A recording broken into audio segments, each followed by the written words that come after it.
Okay, good morning. Again, it's Commissioner Ed Rothstein.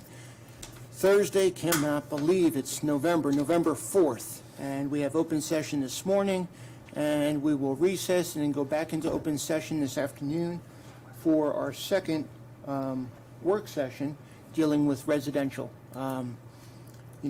codes and definitions.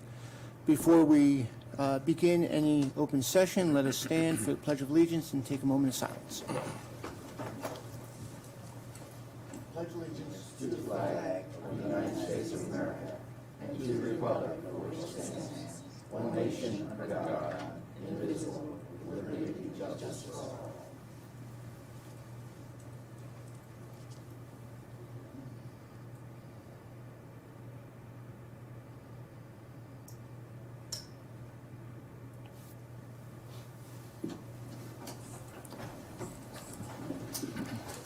And just before we start Priority Carol, someone in my thoughts right now, a relatively young woman passed away on Tuesday. She fell off a ladder at the church, and her son found her.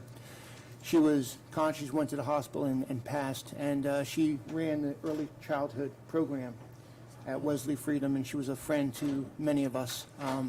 So let her memories be a blessing to her family, give them strength and courage to move forward, and to the community and church as a whole. So with that, don't want to put a damper on things, but it's important to recognize the importance of our community.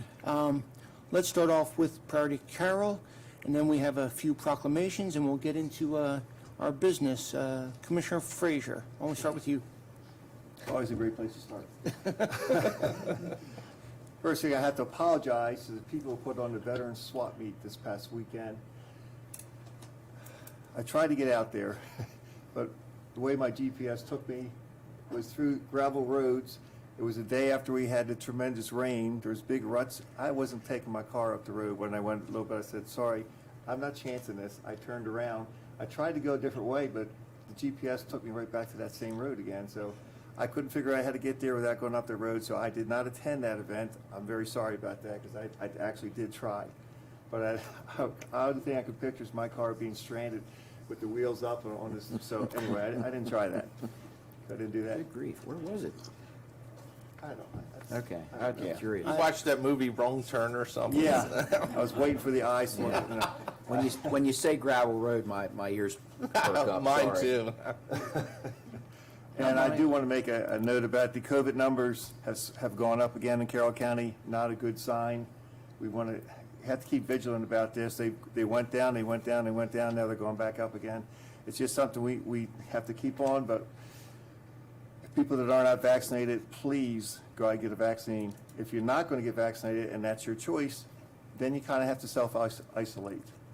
And there are breakthrough infections for people that are vaccinated, but I believe nationwide is less than 1% of people that are vaccinated that get a breakthrough infection, which isn't very high, but it'd be less than that if everyone got vaccinated because the Delta variant wouldn't be around. Just my 2 cents worth on that, but we need to keep pushing those vaccinations to get this down. Winter is coming, as the TV show used to say all the time, winter is coming. So we have to be aware of that. Everybody's going to be inside, so it's a good chance for this virus to kick up again, and we don't want that to happen. That's all I have. Thank you. Thank you. Commissioner Wentz. You got lost, that's all you had. Story of his life. Yeah. I also want to give a shout out to Dennis Hoover's family. Dennis was the town attorney for Sykesville for many years.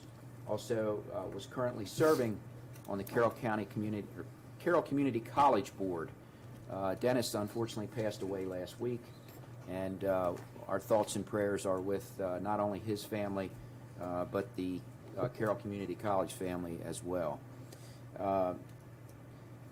Going to start off with my public safety message. A little trivia question, and I don't know that anybody would get it right, but the question is, how many bus violations have there been in Carroll County in 7 weeks? Schools have been open for about 7 weeks. I don't know that anybody would get that question correct. As you know, we had cameras installed on all of our school buses, We are over 1,600 school bus violations in Carroll County. Let that sink in for a minute. 1,600 approaching 1,700. That, along with the fact that we're changing the stupid clocks again this weekend, which I don't understand and never will. But you're going back to correct time now. Okay, whatever that is. Does anybody really know what time it is? Hear a song. See what I did there? Guy from the 70s, got it? At least you didn't say Yeah, it. so, you know, just whoop, right in there. Anyway, you remember that song, Bill, I know you do. Anyway, not that you're as old, and it doesn't matter. Anyway, people need to be a little bit more conscientious about what they're doing. That's absurd to me. I had a chance to sit with one of our sheriff deputies who takes care of that, and it was interesting to me that we are where we are, and we're just a small jurisdiction here, and it's crazy to me that folks are doing that. So I would ask that everybody be incredibly mindful, especially with the clocks changing. It's going to be darker in the mornings and darker in the afternoons. So let's be very mindful out there, public safety wise, of what's going on there. Commissioner Weaver and I attended the Ag Business Breakfast this morning. I heard about the transition from the Finch family to Atlantic Tractor. You can probably expand on that a little bit more if you want, Dick, but it was a good breakfast, and it was good to hear, good to be back there again, because that's the first in-person one we've had in quite some time. And then finally, for me, I attended Planning and Zoning last night. We had about a 2.5-hour meeting. I guess the biggest news out of Planning and Zoning, besides the fact that we were doing some cleanup work on some of the things, as most of you know, we have the residential text in front of us now, and they started to look at last night the transportation plans of the various communities, our municipalities in the county. So first introduced that. But I guess the biggest news is what the common theme has been here throughout, and that is we need folks on planning and zoning. Last night, Cynthia Cheatwood resigned. She's the current chairman of planning and zoning, and she resigned because that very smart young lady is moving to Howard County, which I'm not so sure how smart she is. But anyway, Cynthia has the opportunity to move there, and we applaud her. But she served on P&Z for over 7 years, and we're going to really miss Cynthia. So looking for good people to serve on P&Z and B&Z, and we're down to 4 folks now there, and I have to attend to make the quorum, and that's interesting to me. That's never happened before. So if you know somebody, it is a commitment. Unlike a lot of our other boards and commissions, it's an important commitment. All of them are important, and up it comes, just like that with Magic. You can get on our website and fill out the application for whatever board and commission you would like to serve on, and the various ones are listed there, as you can see. If you want to become involved in the community more, this is a great way to do it, and there's, gosh, I don't know how many boards and commissions, over 24 at least. If I may add, this one has a per diem pay as well, correct? This one does, and you know, again, P&Z, Planning and Zoning and Board of Zoning Appeals are not only important for what's currently happening, but certainly for the future of this county.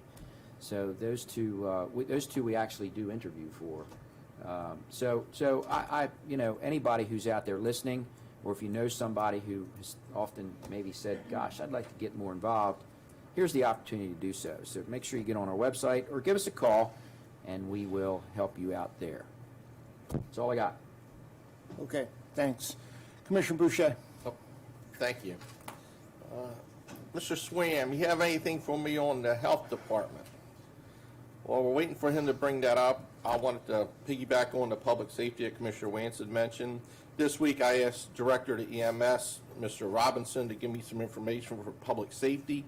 He mentioned with Thanksgiving coming up, EMS has calls all the time about people dumping their frozen chickens in the fryers, causes an explosion and fire.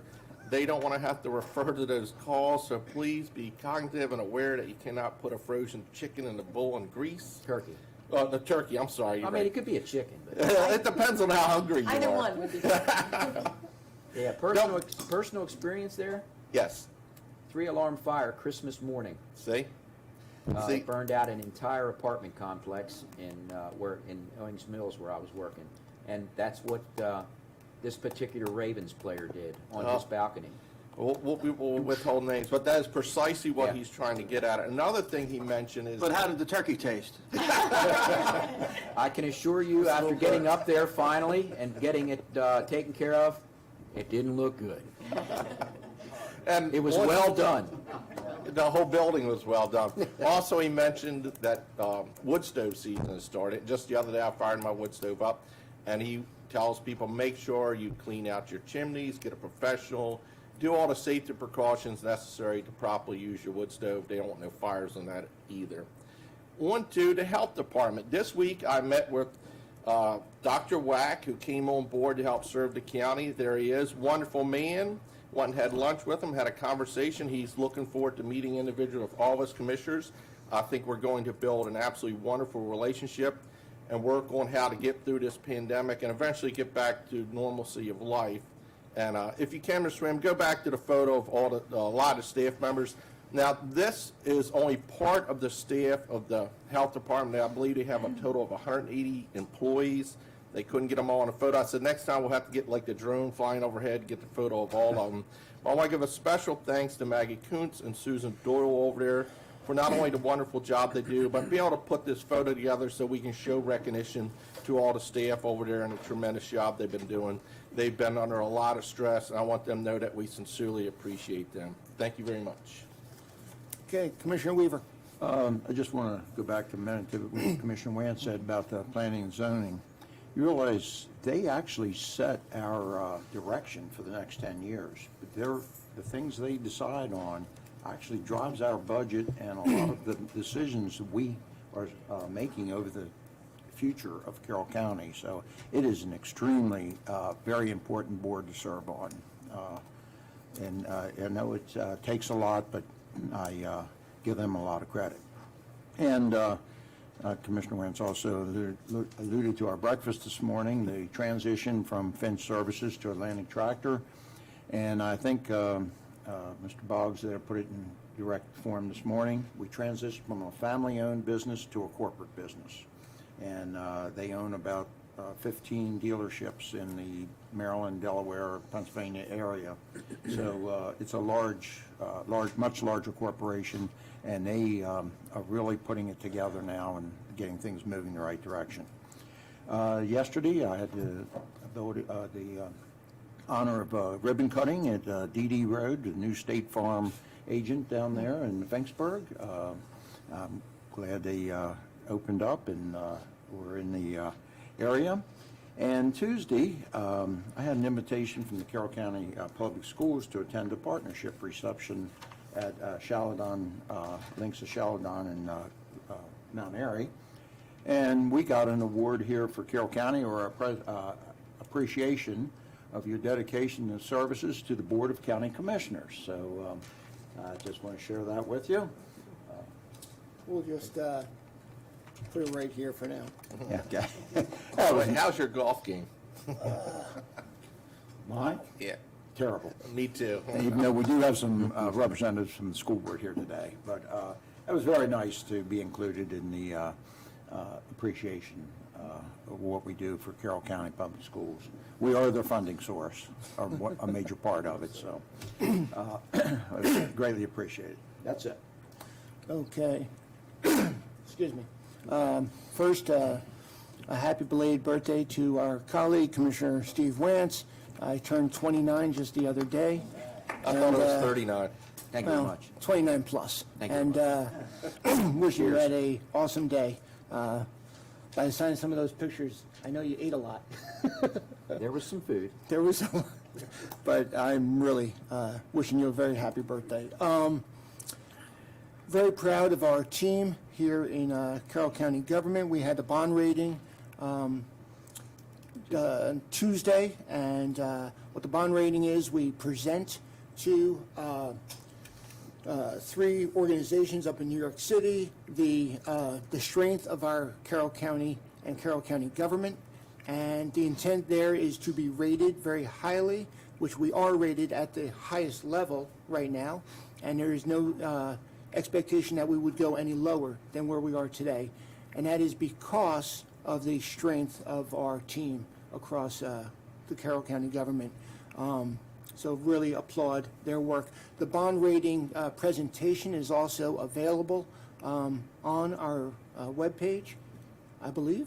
If it's not, it will be soon. I Okay, can't- I'm not okay, sure. now it will be.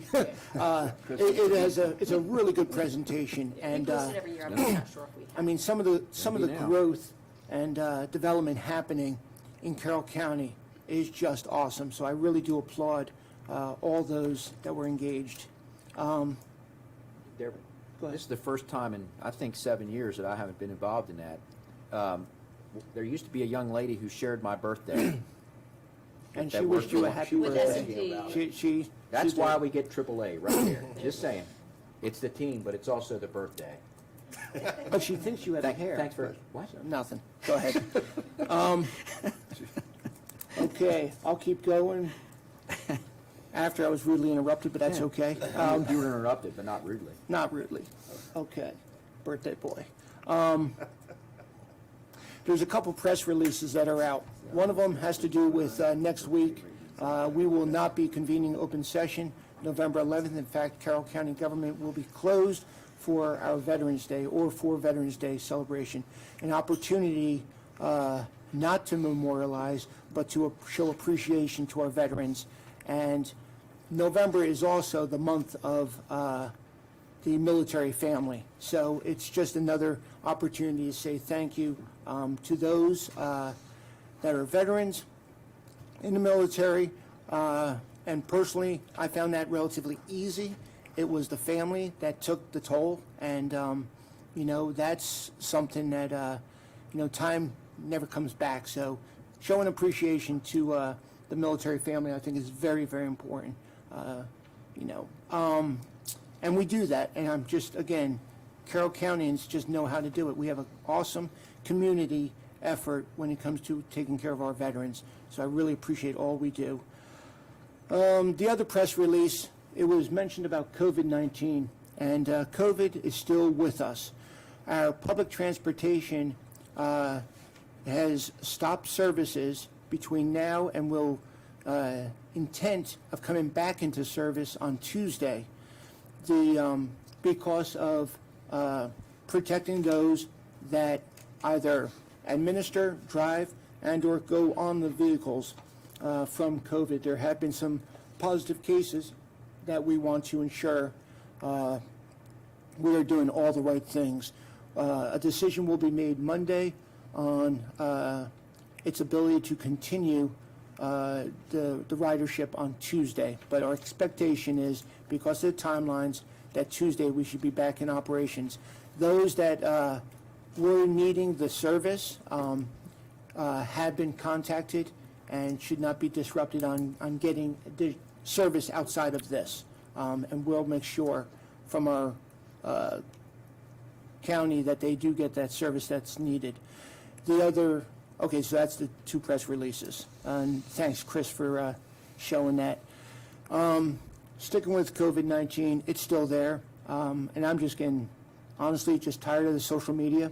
I know I shouldn't be looking at it, but I do, because it affects those in the community. And there's this paranoia, there's this conspiracy theories, there's all of this stuff that's out there saying that COVID-19 is not affecting folks. Well, it is. And I shared last week, I had a drink for a colleague that passed away from COVID-19, and he was not vaccinated. And I'm just tired of it. I'm tired of the social media crap that's out there. And we got to limit it. We got to minimize it as leaders. And I'm not saying we need mandates. I'm not saying this must happen. But I'm saying we should strongly consider, if you are not vaccinated, to vaccinate. If you are not willing to vaccinate, that you should strongly consider, like Commissioner Frazier shared, take the protective actions, not for you, but for the community, for your family, your neighbors, and the community.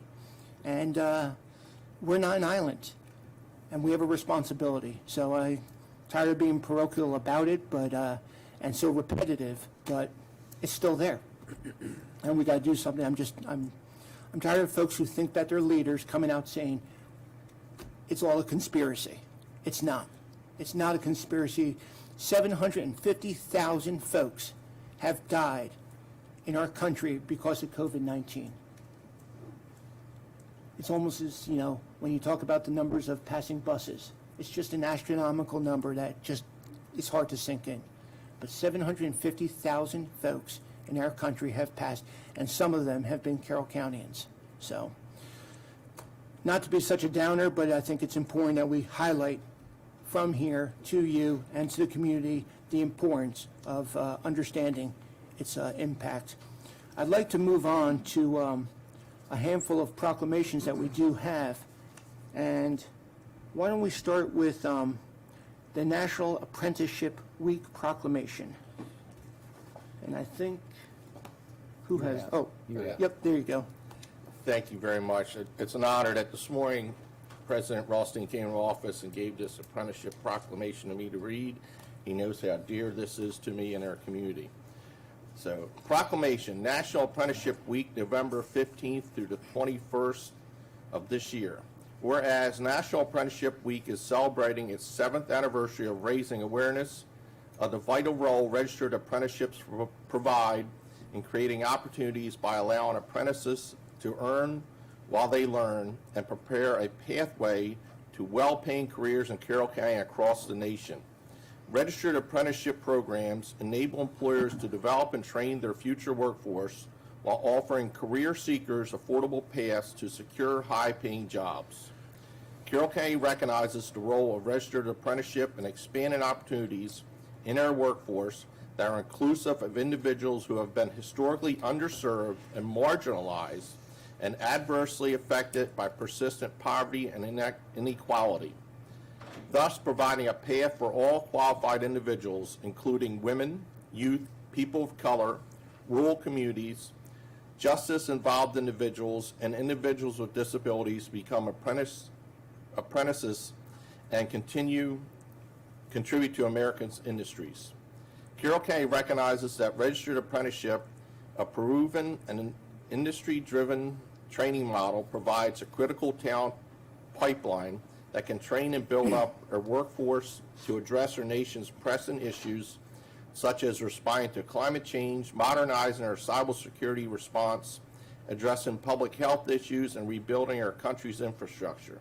Now, therefore, we, the Board of Carroll County Commissioners, do hereby proclaim November 15th through the 21st this year, National Apprenticeships Week, signed by all of us. Thank you very much, President Rothstein, for allowing me to read that. And on a personal note, I want to state that this is so pertinent to my life, having found a career through welding. I was a juvenile offender. Having a career helped set my life on the right direction. And we just are in the process of doing the welding program across the street for students. We've had a female student, we've had an African-American student, and I believe we've had a student that had a learning disability. Everyone has a chance to achieve success in this community, and we will provide you every avenue we can to help provide that to you. So thank you very much. And if we can have Heather, Bill, and Sheila come on up. Share with us some of your thoughts on, just right here at the table. That'd be great. Like to get some of your candid thoughts and insight. So I just want to thank the commissioners for recognizing National Apprenticeship Week, and our local workforce board is working with our partners. It's, as the proclamation states, it's a great win-win for both individuals and businesses to create talent pipelines and good career paths for our citizens. Today I have two of our partners working with us in Carroll County with the workforce board. I'd first like to introduce Sheila Jackson, who is with the Maryland Department of Labor. She is Carroll County's apprenticeship navigator. And we have Bill Eccles with Carroll County Public Schools, the supervisor of career and technical education. So if either of you would like to add anything, you're welcome to. Hello, everyone. It's a pleasure to sit here before you. I actually am quite new in my role. I came on board in April of this year, and apprenticeship is near and dear to my heart. I love having the opportunity to bring this opportunity, make it available to those individuals, as you mentioned, that have been underserved. And upon coming on board, I recognize that there's a lot of work that needs to be done in Carroll County.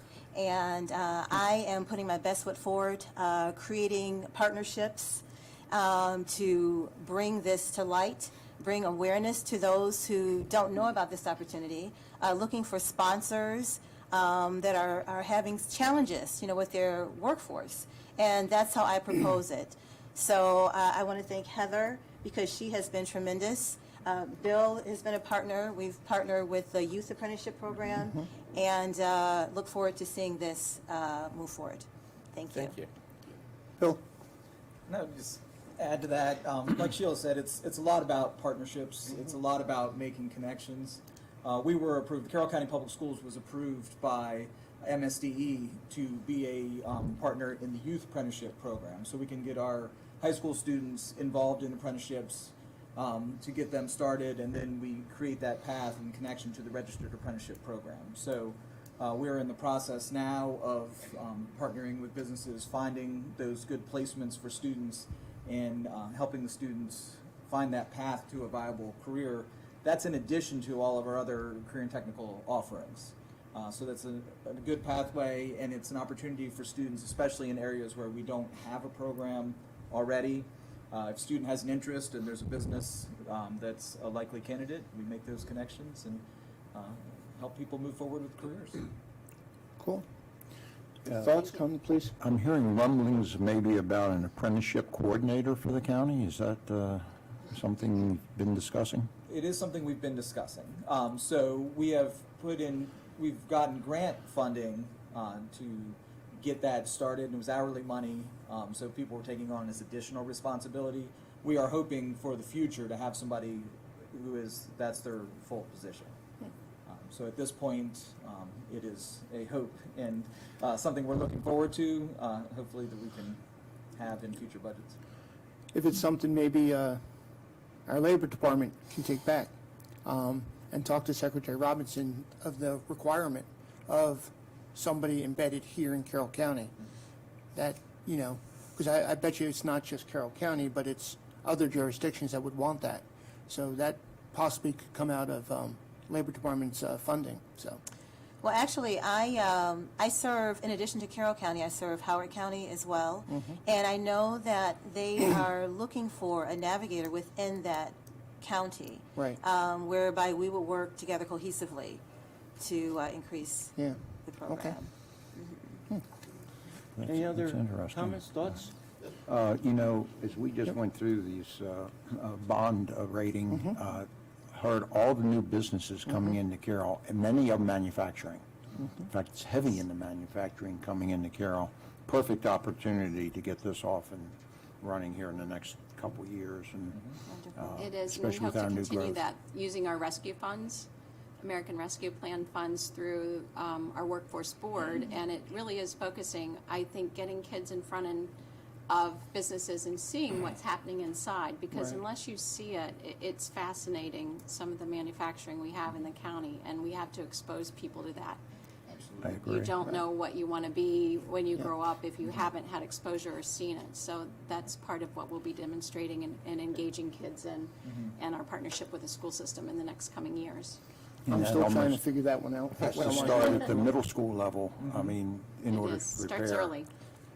for this. so. And one of the things that we're focusing on is education about modern manufacturing, because Right. a lot of people still have the mindset of what was going on in the 70s when Commissioner Wentz was out there singing his songs. So it is not that anymore. And if you go into our local manufacturing plants, it is awesome what they're doing, and they are clean and bright facilities that are putting out great product. When he was 29 plus. Yes. Yeah.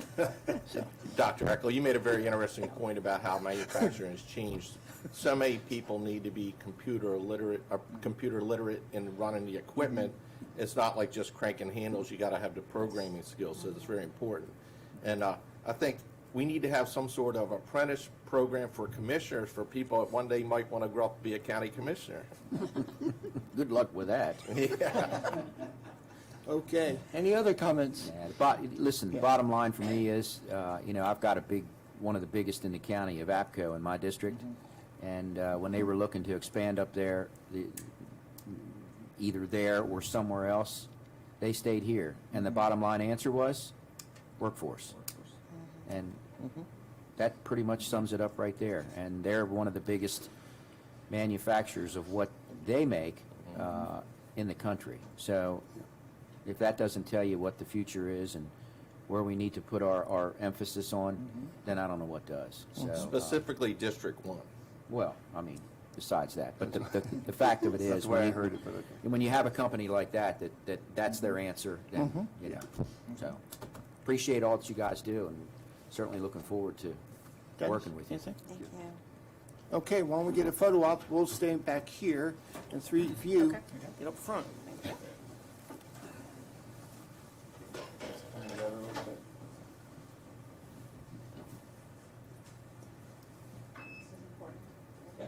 Yep, Show why don't up. we kind of, We'll tighten it up. why don't you stand right here? Guys right here in front? Yep, this way we're kind of somewhat distant from each other. No, it's all good, you're good.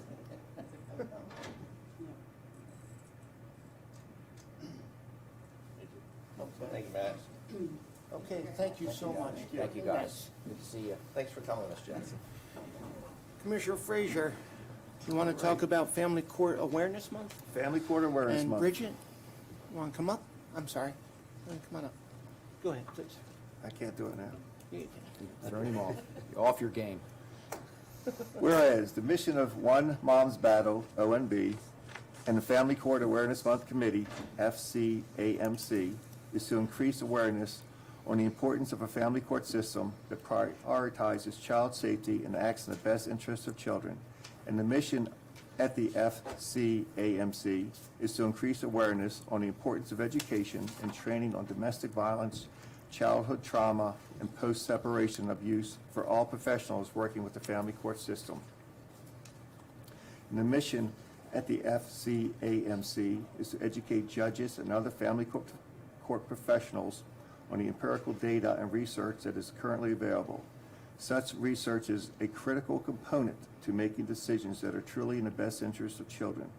This research includes the Adverse Childhood Experience Study, Saunders Study, the Meyer Study, Child Custody Outcomes in Cases Involving Abuse Allegations, and the Sarah Clara Law Study, Confronting the Challenge of High Conflict Personality in Family Court.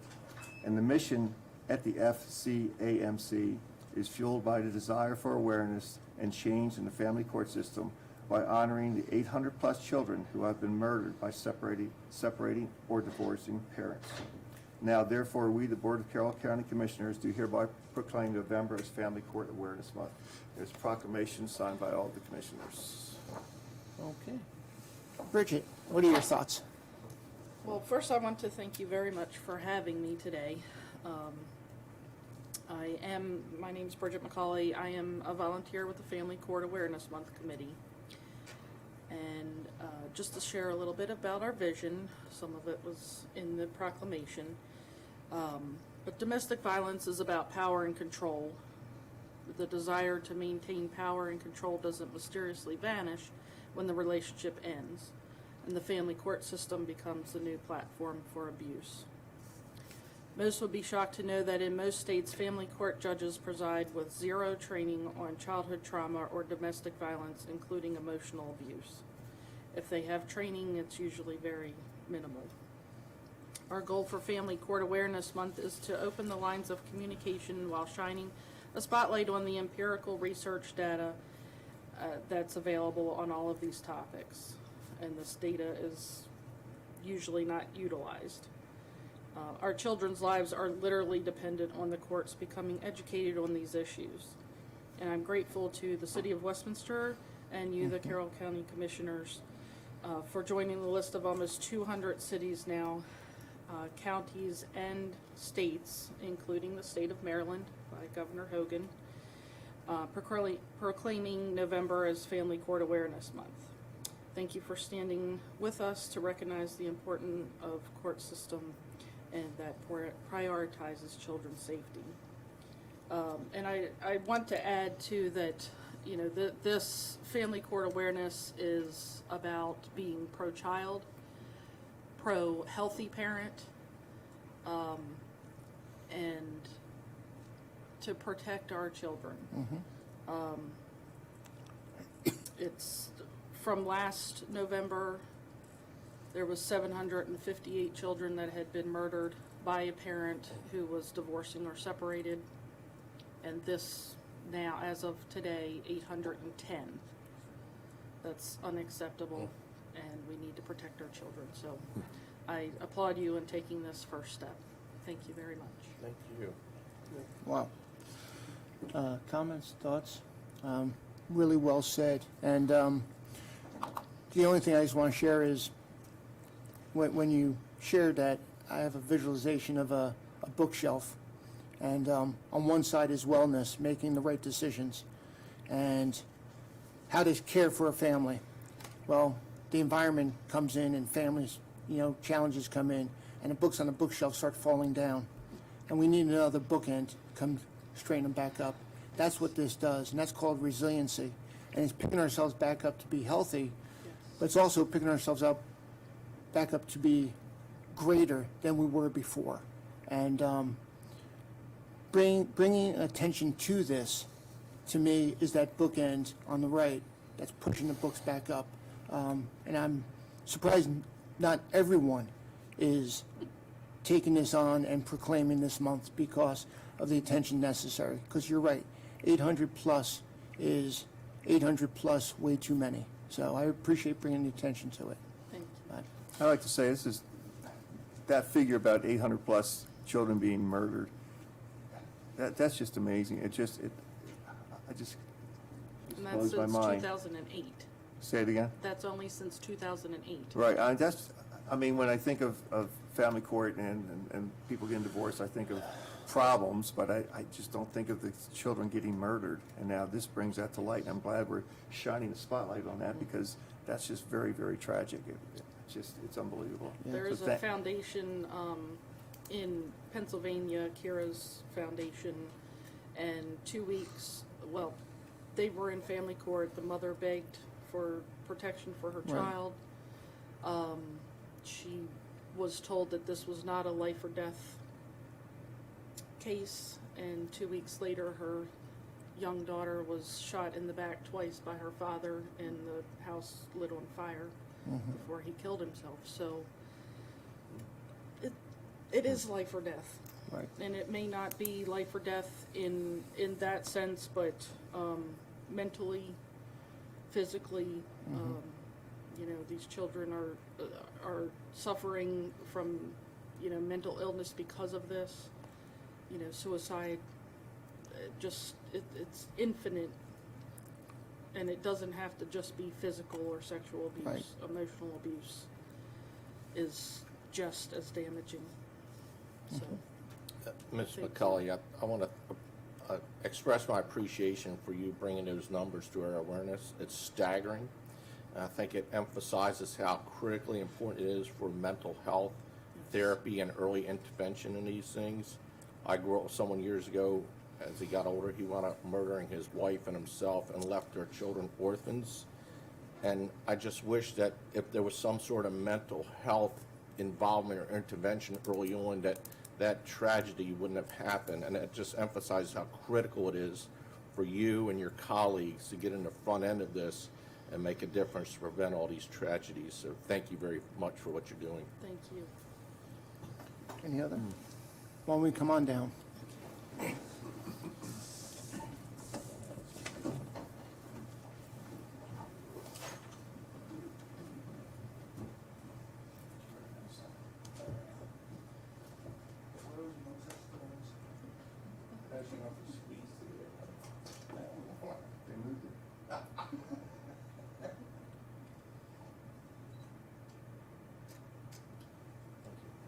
Swam said he want to take that photo faster.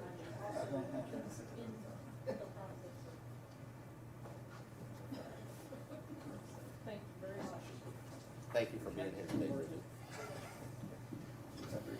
I love that word.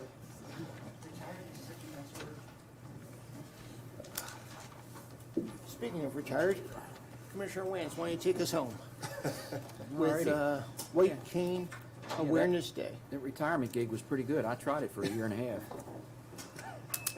Okay, so White Cane Awareness Day actually was in October, but this is the first opportunity that we've had to actually make everyone aware of this and have an individual or two come in and speak. One and a half, one, two. So Christopher Nussbaum, who has been a friend of mine for many years, is here with us. And let me read the proc here first, and then we'll hear from Chris. So, as I said, White Cane Awareness Day was in October, and the white cane, which every blind citizen of our county has the right to carry, demonstrates and symbolizes the ability to achieve a full and independent life and the capacity to work productively in competitive employment. By allowing every blind person to move freely and safely from place to place, the white cane makes it possible for the blind to fully participate in and contribute to our society and to live the lives they want. Every citizen should be aware that the law requires motorists and cyclists to exercise appropriate caution when approaching a blind person carrying a white cane. Maryland state law also calls upon employers, both public and private, to be aware of and use the employment skills of our blind citizens by recognizing their worth as individuals and their productive capacities. The state of Maryland, through its public agencies and with the cooperative assistance of the National Federation of the Blind of Maryland, can and should facilitate the expansion of employment opportunities for and greater acceptance of blind persons in the competitive labor market. We declared White Cane Awareness Day in October on the 14th in Carroll County and call upon our schools, colleges to offer full opportunities for training to blind persons, upon employers and the public to use the available skills of competent blind persons, and to open new opportunities for the blind in our rapidly changing society, and upon all citizens to recognize the white cane as a tool of independence for blind pedestrians on our streets and highways. And I believe, Chris, you've got a copy of this proc. Here is the original that was signed by these 5 people up here. And to say to you, and listen, I've known you, Chris, and your family for many years. It's often something that you really don't think about, taking blindness for granted, if you will.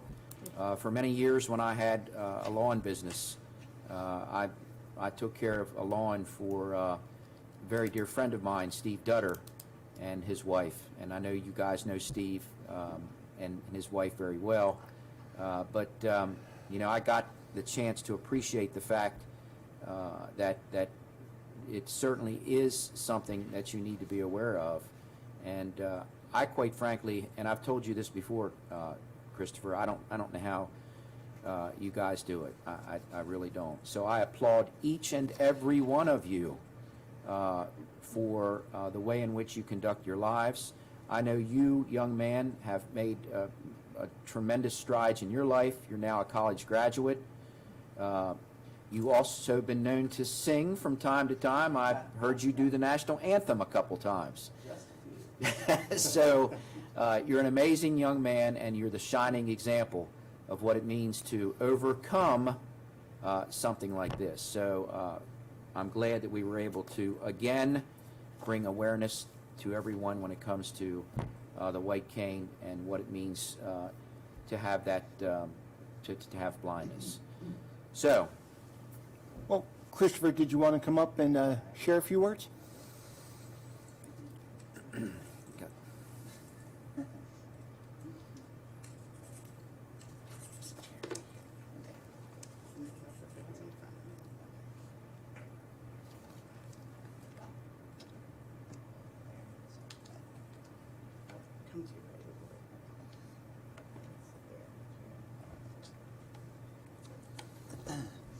Well, thank you very much, Commissioner Wance and Mr. President and all the commissioners here for recognizing this important occasion that we commemorate every year, and ask for all local and state governments to join us in celebrating.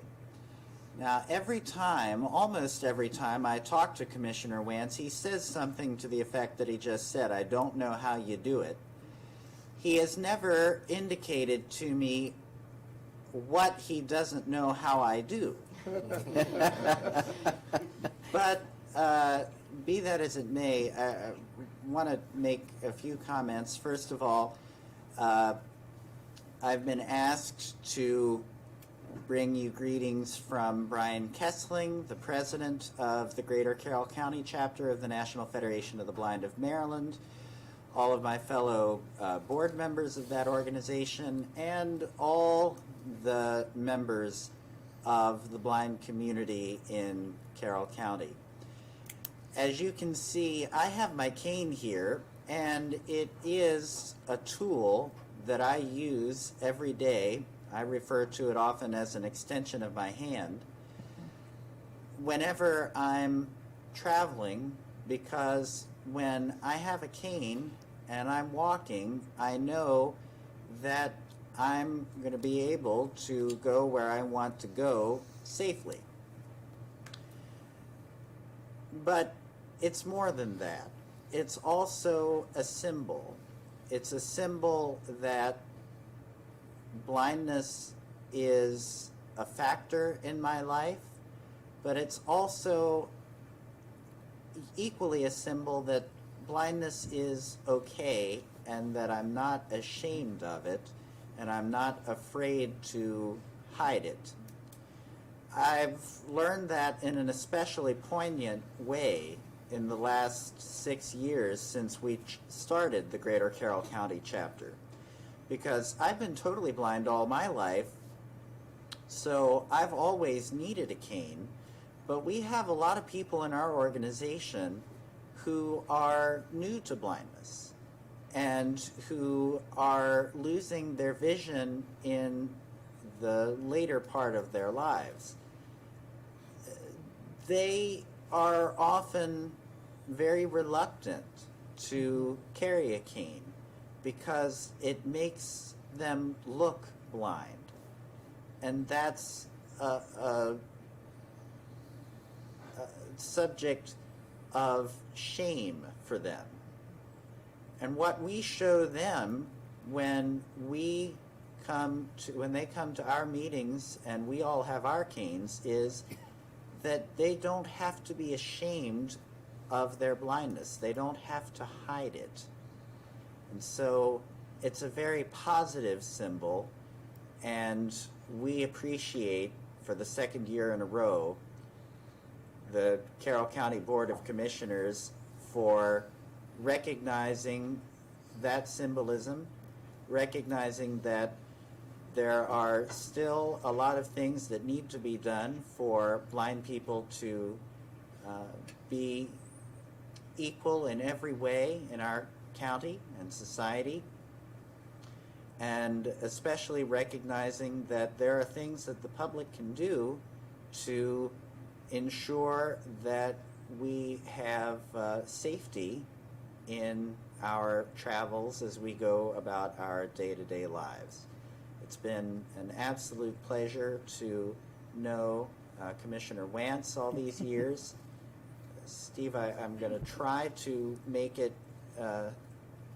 not seem as though the only time you hear from me is when I want something. But anyway, I thank all of you for your recognition and your continued support of all our efforts. Wow. Thank you very much. You're an incredible young man, Christopher.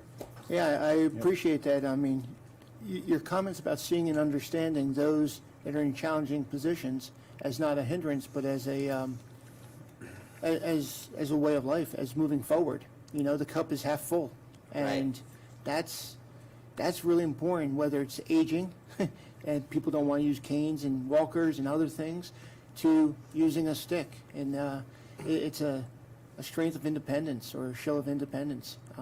Yeah. Appreciate you highlighting. I'm going to share that with some folks that are going through some of those tough times right now. So thanks. It is, thank you. If I may, this is Commissioner Boucher. I want to Yes. state that your articulation and leadership of what the blind community is faced with is inspirational to everyone in this room and everyone out there listening. You had me until you said it was a pleasure to work with Commissioner Wansell. Want to get a picture? Yeah. Well, thank Okay, you. let's get a photo. We'll get a photo. All right.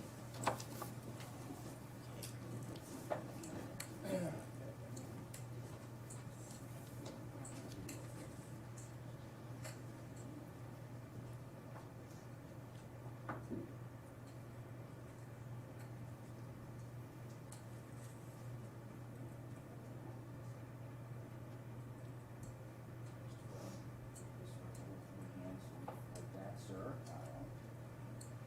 And I'm gonna stand right beside you, so this picture's like priceless.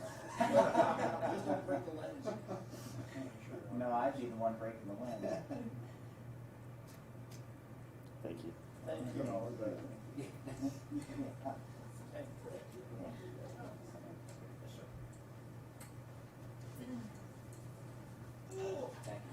Good to see you. Good to see you. Good luck with the travel.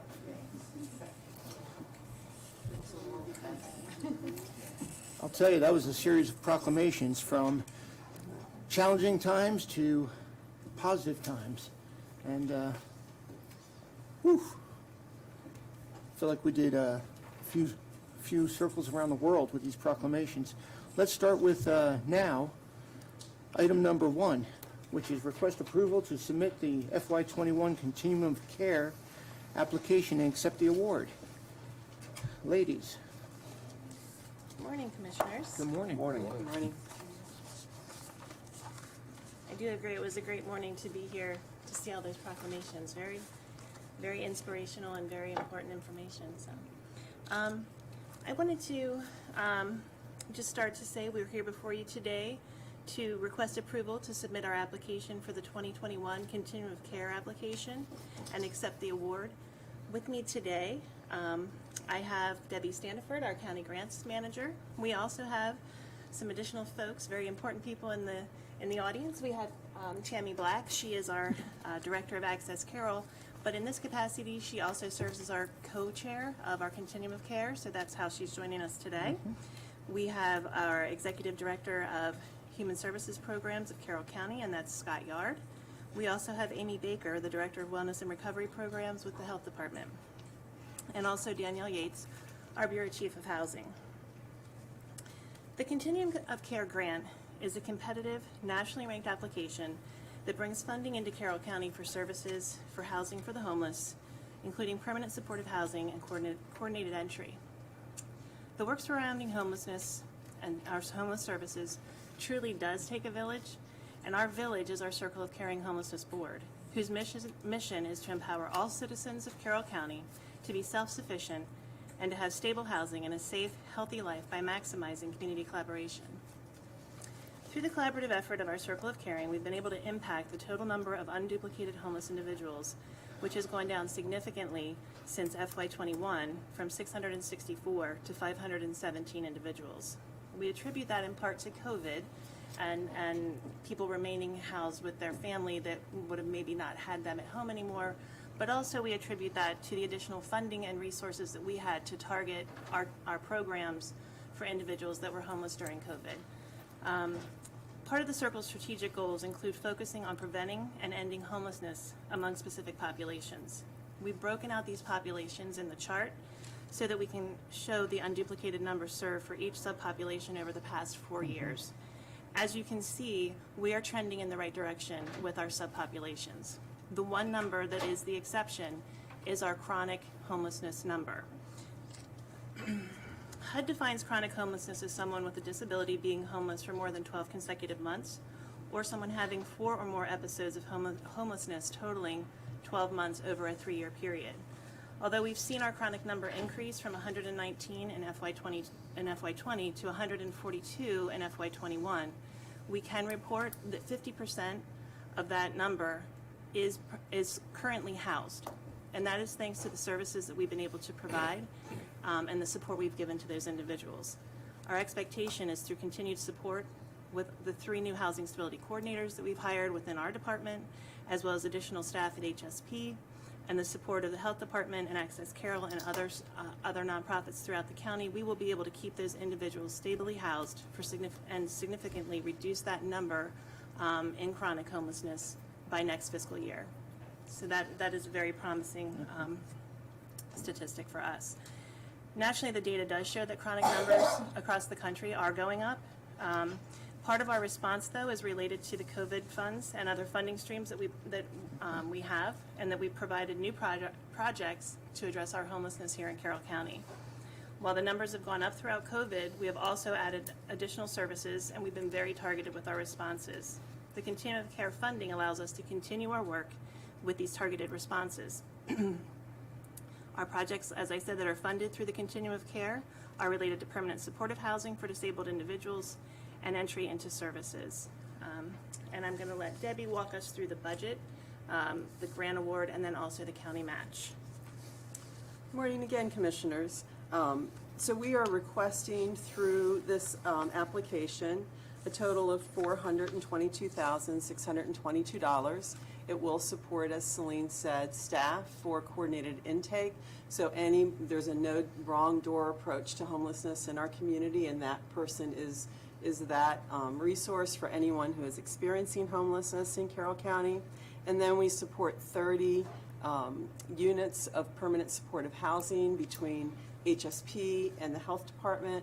These housing units are targeted to chronically homeless and provide not only a housing stipend but also case management. And then there is a small amount of money for citizen services administration of the project. The county cash match for the project this year is $30,614. This is budgeted. This is a long-standing cash match for this project from the Board of Commissioners. So our total project that we are submitting is $453,236. These amounts are capped by HUD. We get small increases for fair market rent from year to year, but for the most part, the funding is flat from year to year. It's calculated. It is calculated, yes. We're told what we can apply for. Right. Yeah. Okay. Director Steckles and Ms. Staniford, thanks for your leadership on this. What percentage of the homeless population in the county is attributable to substance abuse and mental health, to try to put it in perspective? Is there any way to figure out, do we have a large percentage of people suffering from substance abuse and mental illness in that group? I would say that the majority of our chronic count of homeless are people that are experiencing mental health and substance use issues. And the chronic folks are also folks that are very resistant to coming in for services, and then once they come in, maintaining those services with those individuals. These are people that have a history or maybe a long-standing family history of homelessness or instability in housing, and that's why it's very important for us to continue to follow these individuals once they are housed, and giving that additional support to them. We are hopeful that we will reduce that number in chronic, and then also to make sure that they are accessing the services that we have to help work through their substance use and mental health issues. With Access Carroll is very engaged, as well as Youth Services Bureau and all the other providers that we have. Thank you for providing that information to the public, because so often we hear that, oh, they're just a bomb. You know, that there's so much insensitivity to the people out there in our community that are suffering. Unless you walk in that person's shoes and understand the mental health conditions they are suffering from an addiction, it really doesn't allow people to put it in perspective. So your explanation of that is very, very much appreciated, to give compassion and understand those individuals and ensure that they receive the resources we as a county provide to help get them on the right track. Thank you. I'll move the Board of Commissioners approve the submission of the 2021 Continuum of Care application and acceptance of the award. Second. Okay, I got a motion in a couple seconds. Any discussion, any additional? I did want to Comments? just say that this application is a very large beast.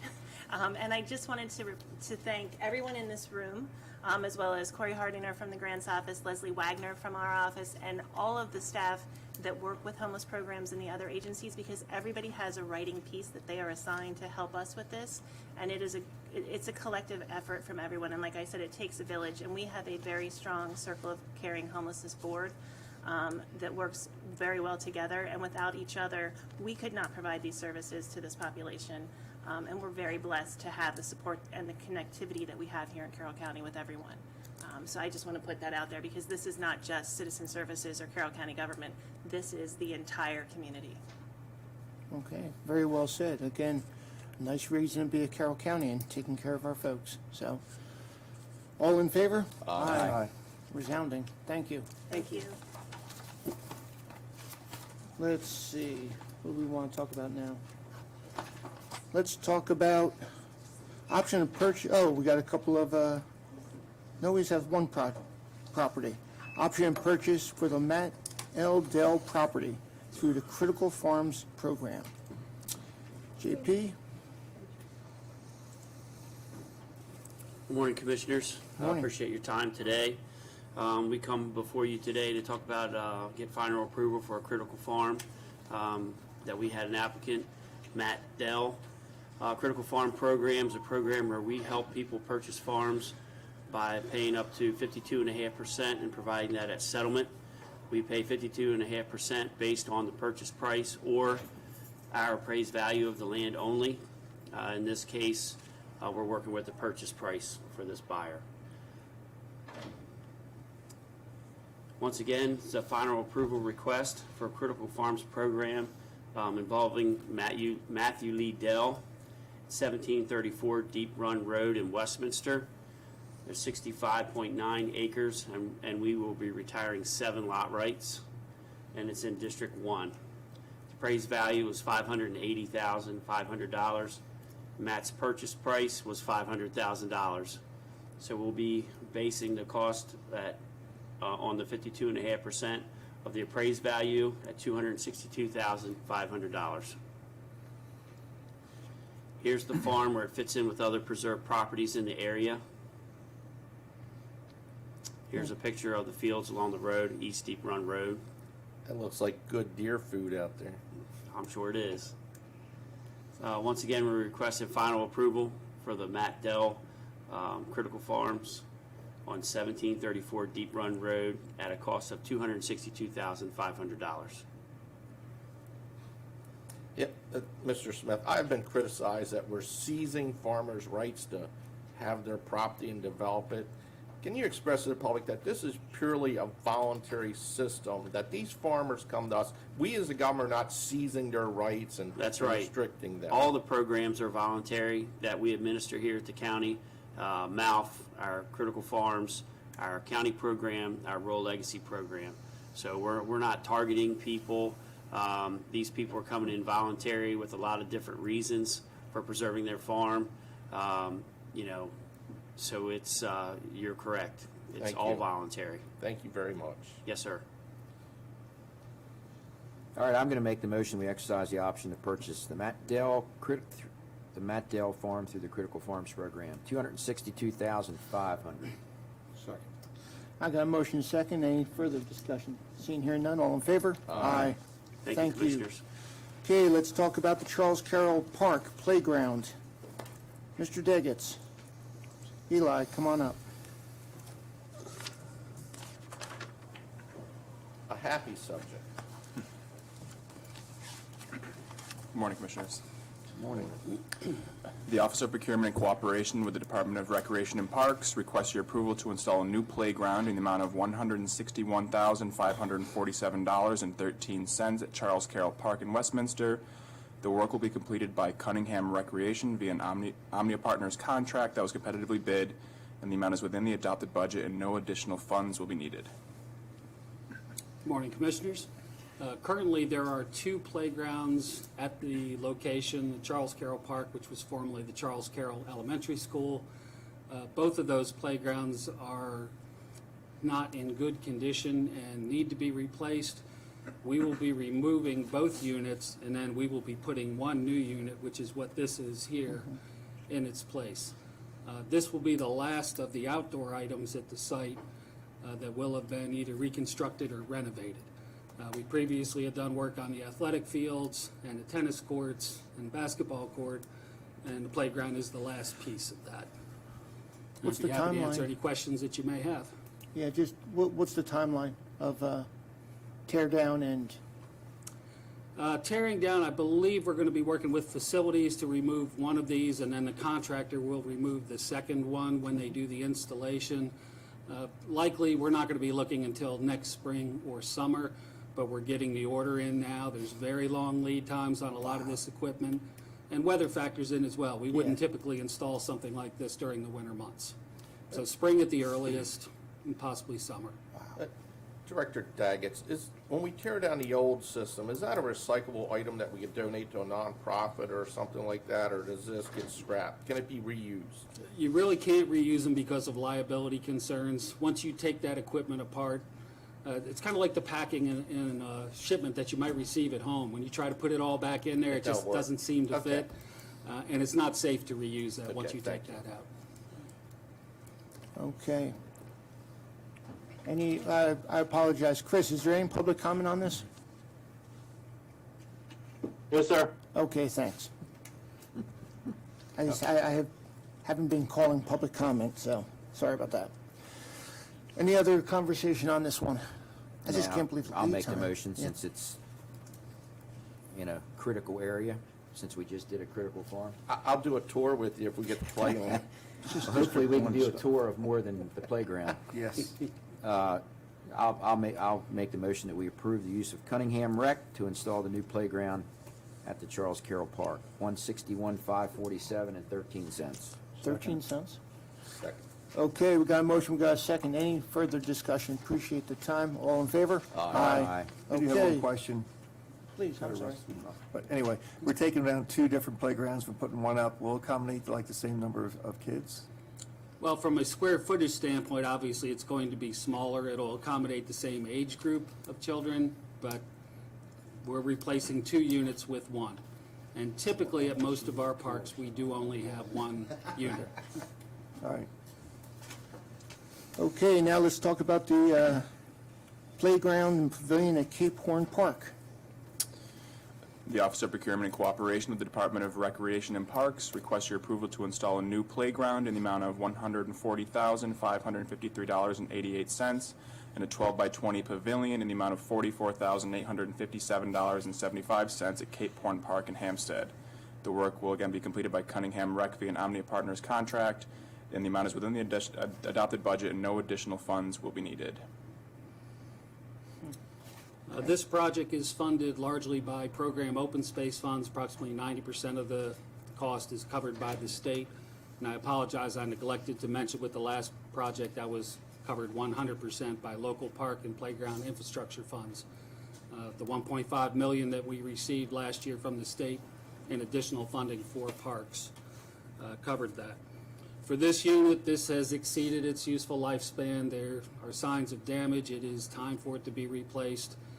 We also have an old gazebo on the property there, which exists in the middle of the athletic fields. That gazebo will be removed, and that'll be replaced by this small pavilion. It does give people a location to get out of the weather should they need to do that. And again, this is covered 90% by program open space. Yeah, I appreciate that clarification as well. Okay? Is the future pavilion something citizens could rent, or is it just for patrons? It's smaller than our regular ones, but if there's a demand for it, we will rent it like we do at other sites. And there is no other pavilion at that location. Thank you. Okay. Another improvement just in District 1. I think you and I may have half of that. I don't know. You take the close, pavilion, it's I'll take close, the yeah. playground. How's that? I can throw a stone to District 1. Yeah, I know. Electric-wise, that's always been a challenge over there. Have we made any headway on trying to get some electric into that park? There's no electric there now. There is a capital project that is in our 5-year plan to add athletic field lighting there. So down the road, once electric is added for those lights, if we need it for other items, we could do that as well. Okay. I mean, when we're over there, that's one of the things that one of the things that people say to me, that, you know, it'd be nice if we had a little electric here, you know, so.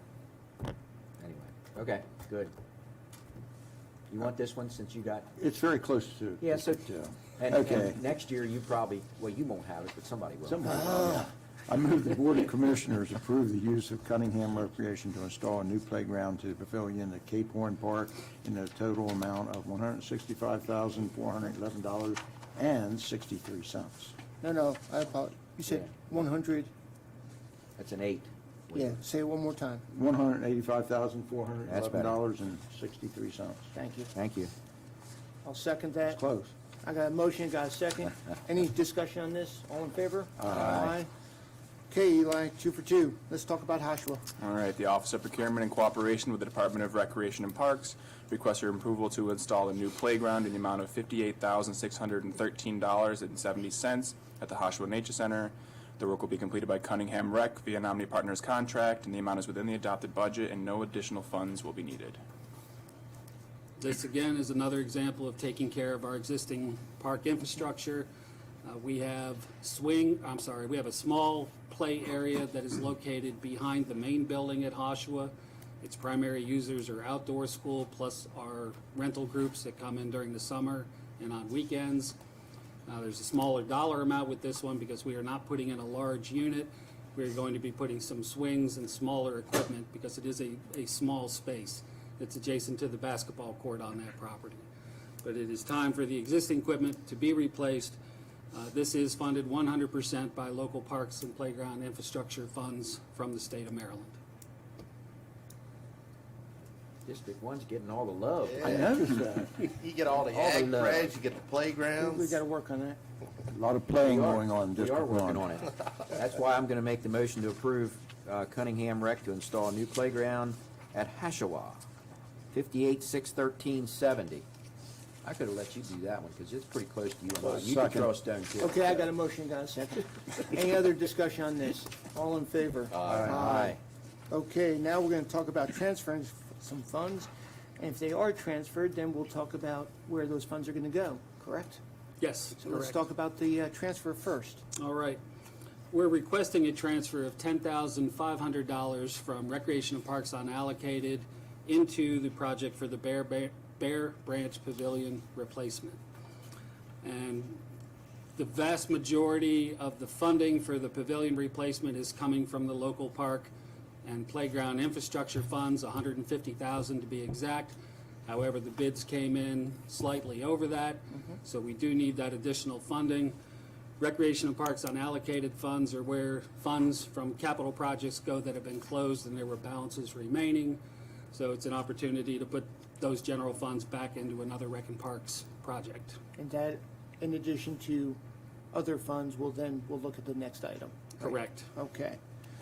So I need approval or you need the approval to transfer those funds. I will make the motion that we approve to transfer $10,500 from Rec and Parks unallocated 9139 to Bear Branch Pavilion Replacement 8893 to support completion of the project. Second. Got a motion, got a second. Any discussion on that? All in favor? Aye.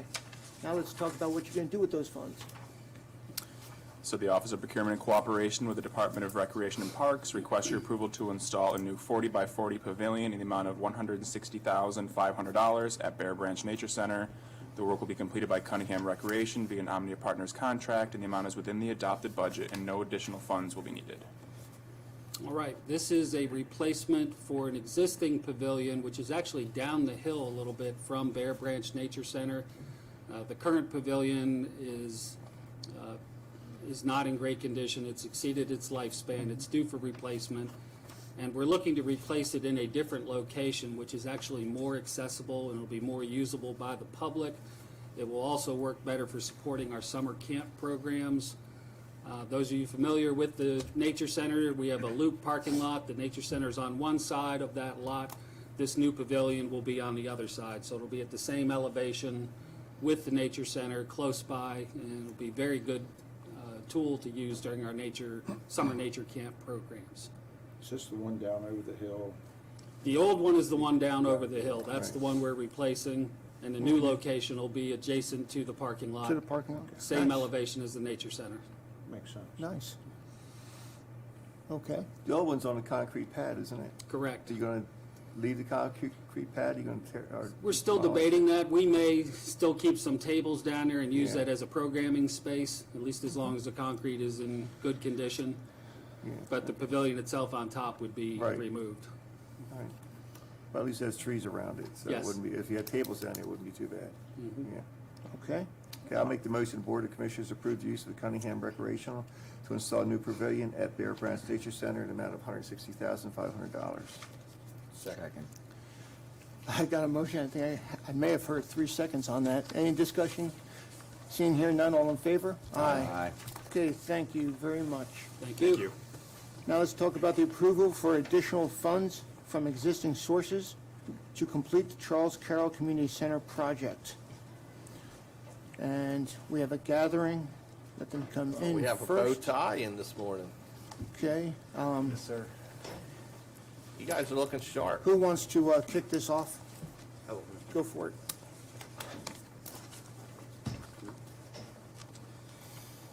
All right, good morning, Commissioners. Thank you for your time this morning.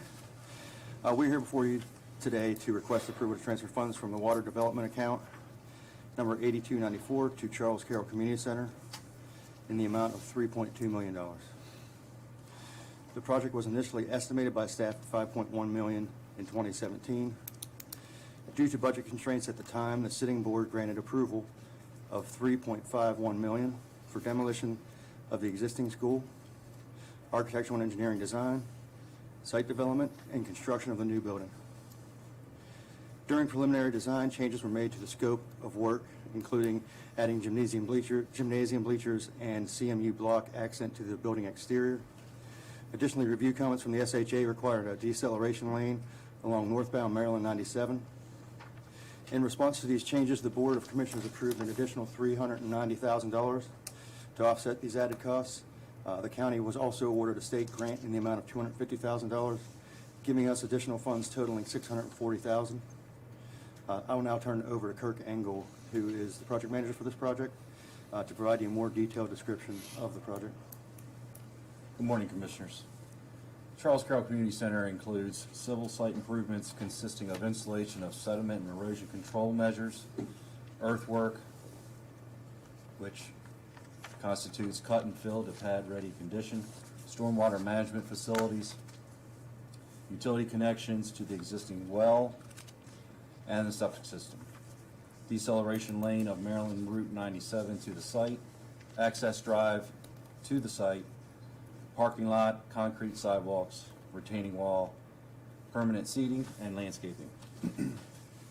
The scope of work for the building includes the construction of a 13,000 square foot prefabricated metal community center facility, along with weather-resistant standing seam panels for the roof structure. The building was designed to include a 6,600 square foot full-size multi-use gymnasium, including bleachers, 2 multi-purpose rooms, and technology room. Commissioners, at this time, I have a 3D rendering that I had put together of the project that I'd like to present at this time.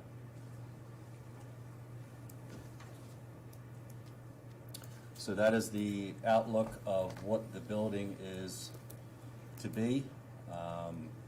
So obviously the larger structure on the right-hand side is the community center gymnasium, and then on the left is where the 2 multi-purpose rooms will be, along with the technology room. The front bench area is including reclaimed brick from the previous school, along with the metal letters that was on the former Charles Carroll school as well. Will there be a Chippy statue in there? That is being worked on, actually. Okay. Yes. But yeah, also within the canopy area there, as you see some kids and teenagers walking in, will be a display case showing obviously the time capsule items that we pulled years ago from the demolition of the project, and to show the past history and representation of the school and the community. If I may add, while we're on this subject, I believe that someone actually possesses the original Chippy mascot costume. And if there's any way to try to find that and put that in the display, I think it'd be really sentimental to all the individuals that attended that school years ago. So if you guys can find that and incorporate that eventually, that'd be a nice touch to the community center. Yes, Commissioner, I agree with that. That is something that, as I stated previously, my father-in-law attended the school when it was just a high school back in the 1950s. Was he the mascot? No, he wasn't. Okay. A lot of people know him in Carroll, though, I can tell you that. At that time, there were a lot of things that were done within the school and so forth. So that mascot, because I remember we used to go there during Halloween time, and they would have their Halloween within the gymnasium for the kids and so forth, for kids that couldn't get out to streets to trick or treat and so forth. The mascot was always around. So I know someone does have that, and I have been researching that. So Thank you. Yes, sir. So that's all that I have on my end. I will now turn it over to John Bowers, our Bureau Chief, to give you an overview of the project bid and the additional fundings that are needed. Thank you, Kirk. Good morning, Commissioners. Thank you for your time this morning for us to present Charles Carroll Community Center to you. To follow up on Kirk's presentation, our Bureau received bids, and we evaluated these bids during the month of September using the best value selection method, and the contractor has been recommended. The highest rated selector's contractor's bid came in at $5,428,300, which was the lowest bid. In addition to the base bid for construction, there are project-related expenses such as furniture, commissioning, IT and security, generator, testing and inspections, requiring approval of an additional $579,361, which includes a 10% contingency factor. This will bring the project total cost to $7,350,000. This leaves the project with a deficit of $3.2 million, which is why we are here with our representatives from Office of Management and Budget to discuss how and where those funds would be transferred from. And Ms. Deb Effingham and Mr. Ted Zaleski are here to offer how they can transfer those funds, and then we'd be happy to address any questions that you may have. Thank you. Go ahead, Deb. Okay, in order to have the funding available, we have to find an appropriation within the capital budget. We have a capital project called Water Development that has $5 million in the project. It's an appropriation that was put there in case any water development projects came along that you could act on. We don't have any plans right now to use that funding, but if we do transfer it to this project, what we don't have is the debt service associated with selling those bonds in our operating plan. So that would add approximately $300,000 to our debt service expense over the 6-year plan, and that would be after those bonds are sold. So there are impacts to using this money, but this appropriation is available for you. And then what we could do is during the next budget process, we could either replenish that appropriation back into water development to continue to give you that flexibility for if a water development project comes along, or we could even look to use some surplus funds to replace the bonds that we borrowed, the appropriation that we're borrowing during the budget process. So that's something that we can talk about in a couple months from now. Well, I have to say, the only way I would do this transfer is if we're going to put money back into that fund. And as long as we're looking at doing that, then I'm good with it personally. You know, I'll tell you my thoughts. From day one, I thought this was a good idea. I worked with Commissioner Wance with State Highway on the routes, the ingress and egress. My biggest challenge, though, is moving money right now. And we're moving money. I mean, we talk about moving money, whether it's in cycle or out of cycle, in budget season, out of budget season. We had challenges moving a few $1,000s. Now we're moving $3.2 million. And we're adding a cost of $300,000 to that. I feel like we're cleaning up for problems that were created years ago by low bidding this project.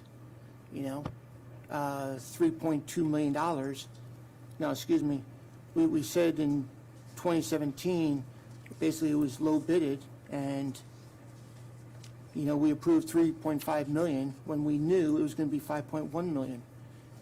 And now, you know, we're trying to clean that up by finding dollars today when the budget cycle is going to hit us next year. I want to see this project move forward. But I don't want to see this project move forward on the backs of other, you know, dollars that we're using. I mean, I know we don't have a project in front of us, but I'm looking at all the other priorities we have in this county and that are today. I don't know. This doesn't sit well with me. What sits well with me is moving forward with this project. Absolutely, 100%. What doesn't sit well with me is moving money that just because it's not being used, let's, you know, take it from there and put here, and there's a cost to using that money, which I didn't know was $300,000. Is there a cost to moving money? Because maybe The interest?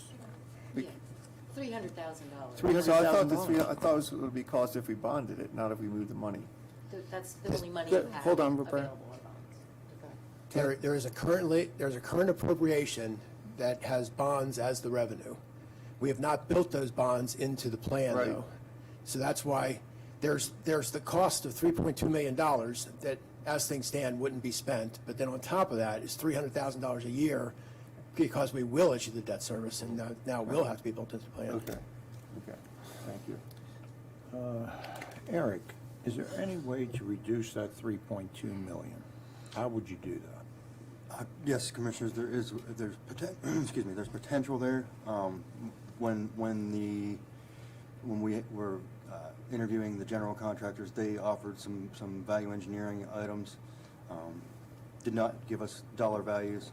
Because it's still in a bid, we had to bid apples to apples, and we couldn't really ask for that information yet, so we don't know what that value would be. I'd be hesitant to say it's going to be extremely significant, and on top of that, you never know once you start the construction of this, where on the other side, things that we didn't plan on surface. So Well, I looked at East Middle School, and we came in 11 million over budget. They started looking at things, they cut it down to 3 million over budget, which is significant, and I think they went back to the contractors and said, okay, we need to do some things. I'm looking at, I guess, the technology room. Is that computers in that room? we are not furnishing the computers there. Okay, is this just a plug-in, that type thing? Bring your own Okay. device. I mean, I looking at it, but there's got to be a way to reduce costs and say, okay, we have X amount of dollars here, this is what we need to construct with, what can you do? I just wanted to respond to your question, Commissioner.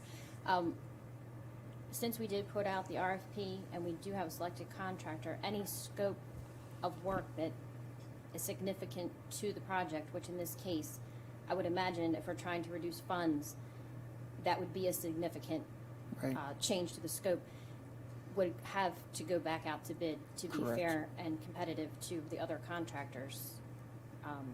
So any significant type of scope change would Have to put it allow back for out. that to have, you know, That to would go be back my out to bid. expectation too. And plus, But I don't want to shortchange us. I mean, we want to do this right, and we want quality at the end of the day of what this is going to do to serve a community. So shortchanging it is not the answer either.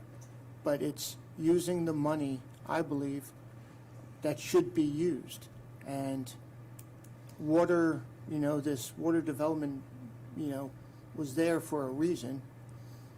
I don't know the ease of moving it, but there's a cost to moving it. That bothers me.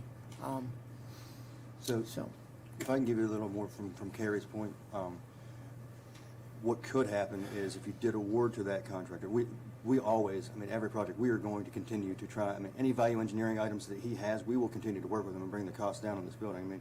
That's what we do every time we build a building anyways. And to your point, Commissioner, without shortchanging quality, each contractor has relationships with different vendors, and they can get us a better price on certain things. We may have specified this, and they say, well, we can give you that. It's an equal, but I'm afraid that the dollar amounts that you're looking for may or may not be there. It all depends on what we uncover during the construction of this project. We're assuming we can use the existing septic field, so there's still some unknowns that we think we have covered in our contingency. So I'm not saying we don't think we need any more money, but I'd be hesitant to tell you that we could bring this in under any significant dollar amount other than what we're telling you right now. Commissioner Wentz, you had a committee, you're involved in the committee in design of this, and it kept expanding different things. Can you look to that committee to come up with maybe a recommendation that will come in closer to budget? I don't, you were involved with it. What are your thoughts? To answer your question, no, I don't think so, because we're putting a basic building there now as it is.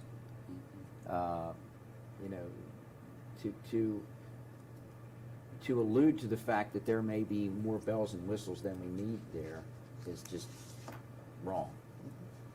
This is a basic building. It started to be, when we first started looking at this, it was a brick. We were going to do all brick, similar to some of our senior centers. Then we brought it down because of the cost. So there have been things that have been looked at, but I just don't think that that's not real at this point.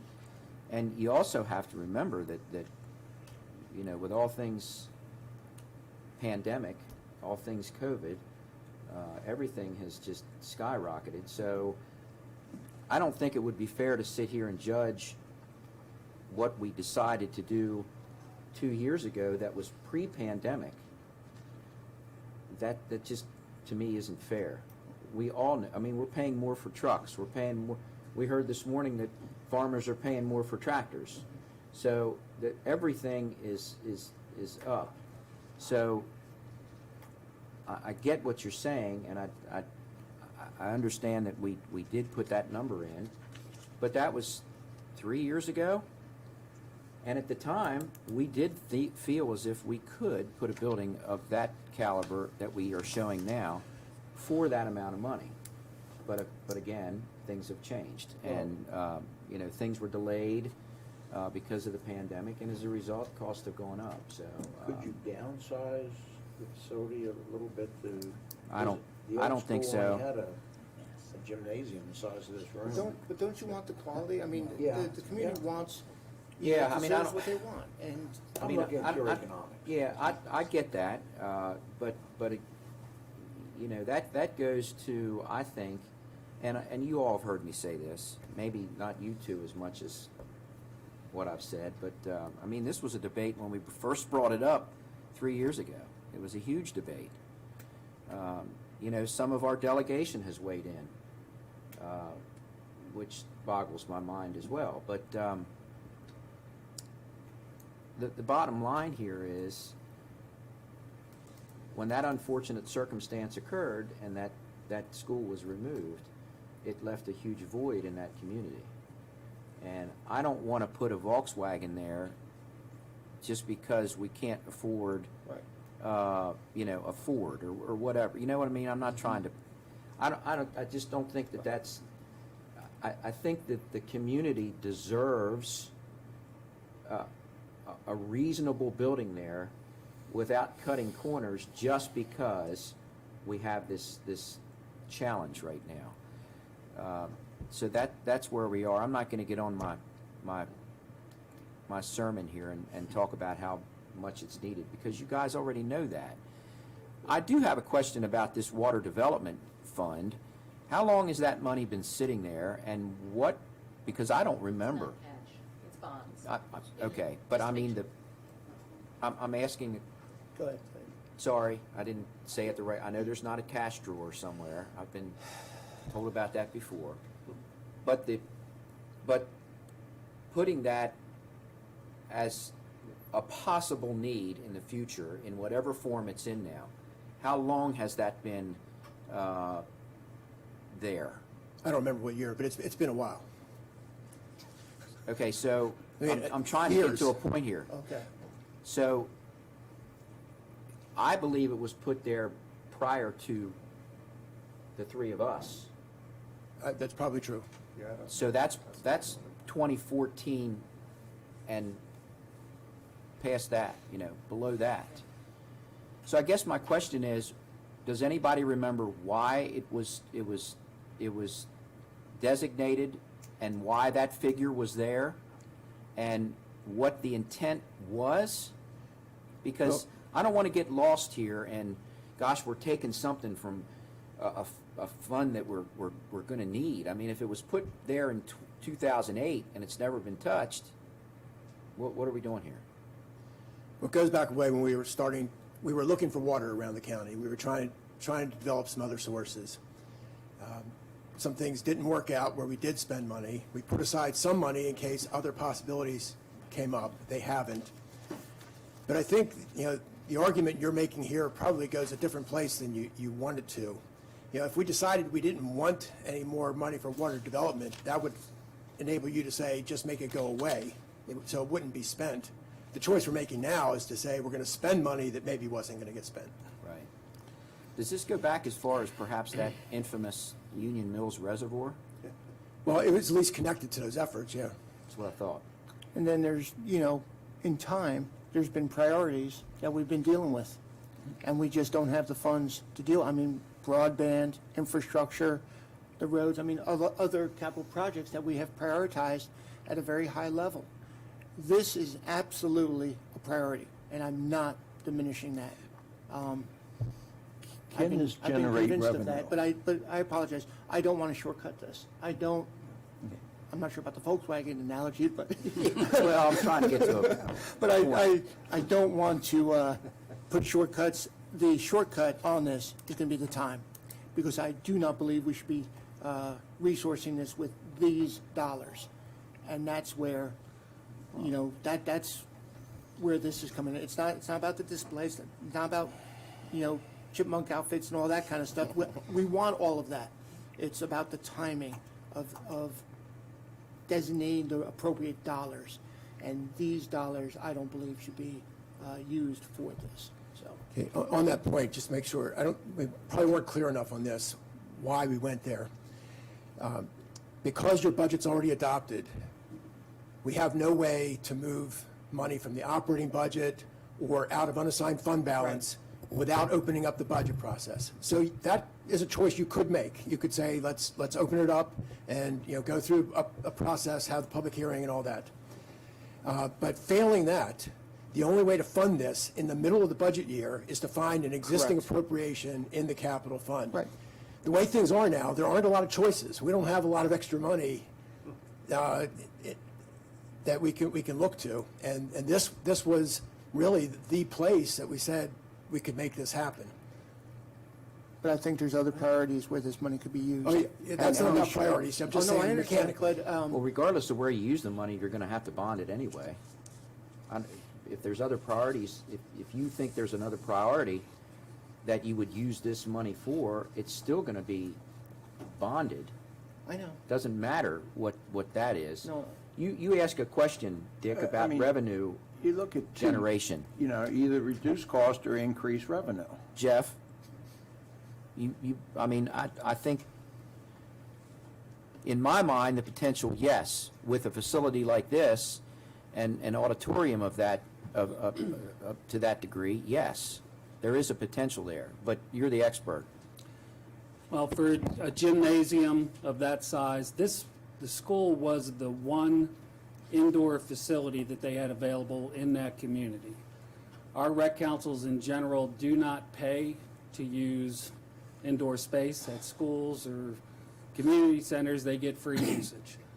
So it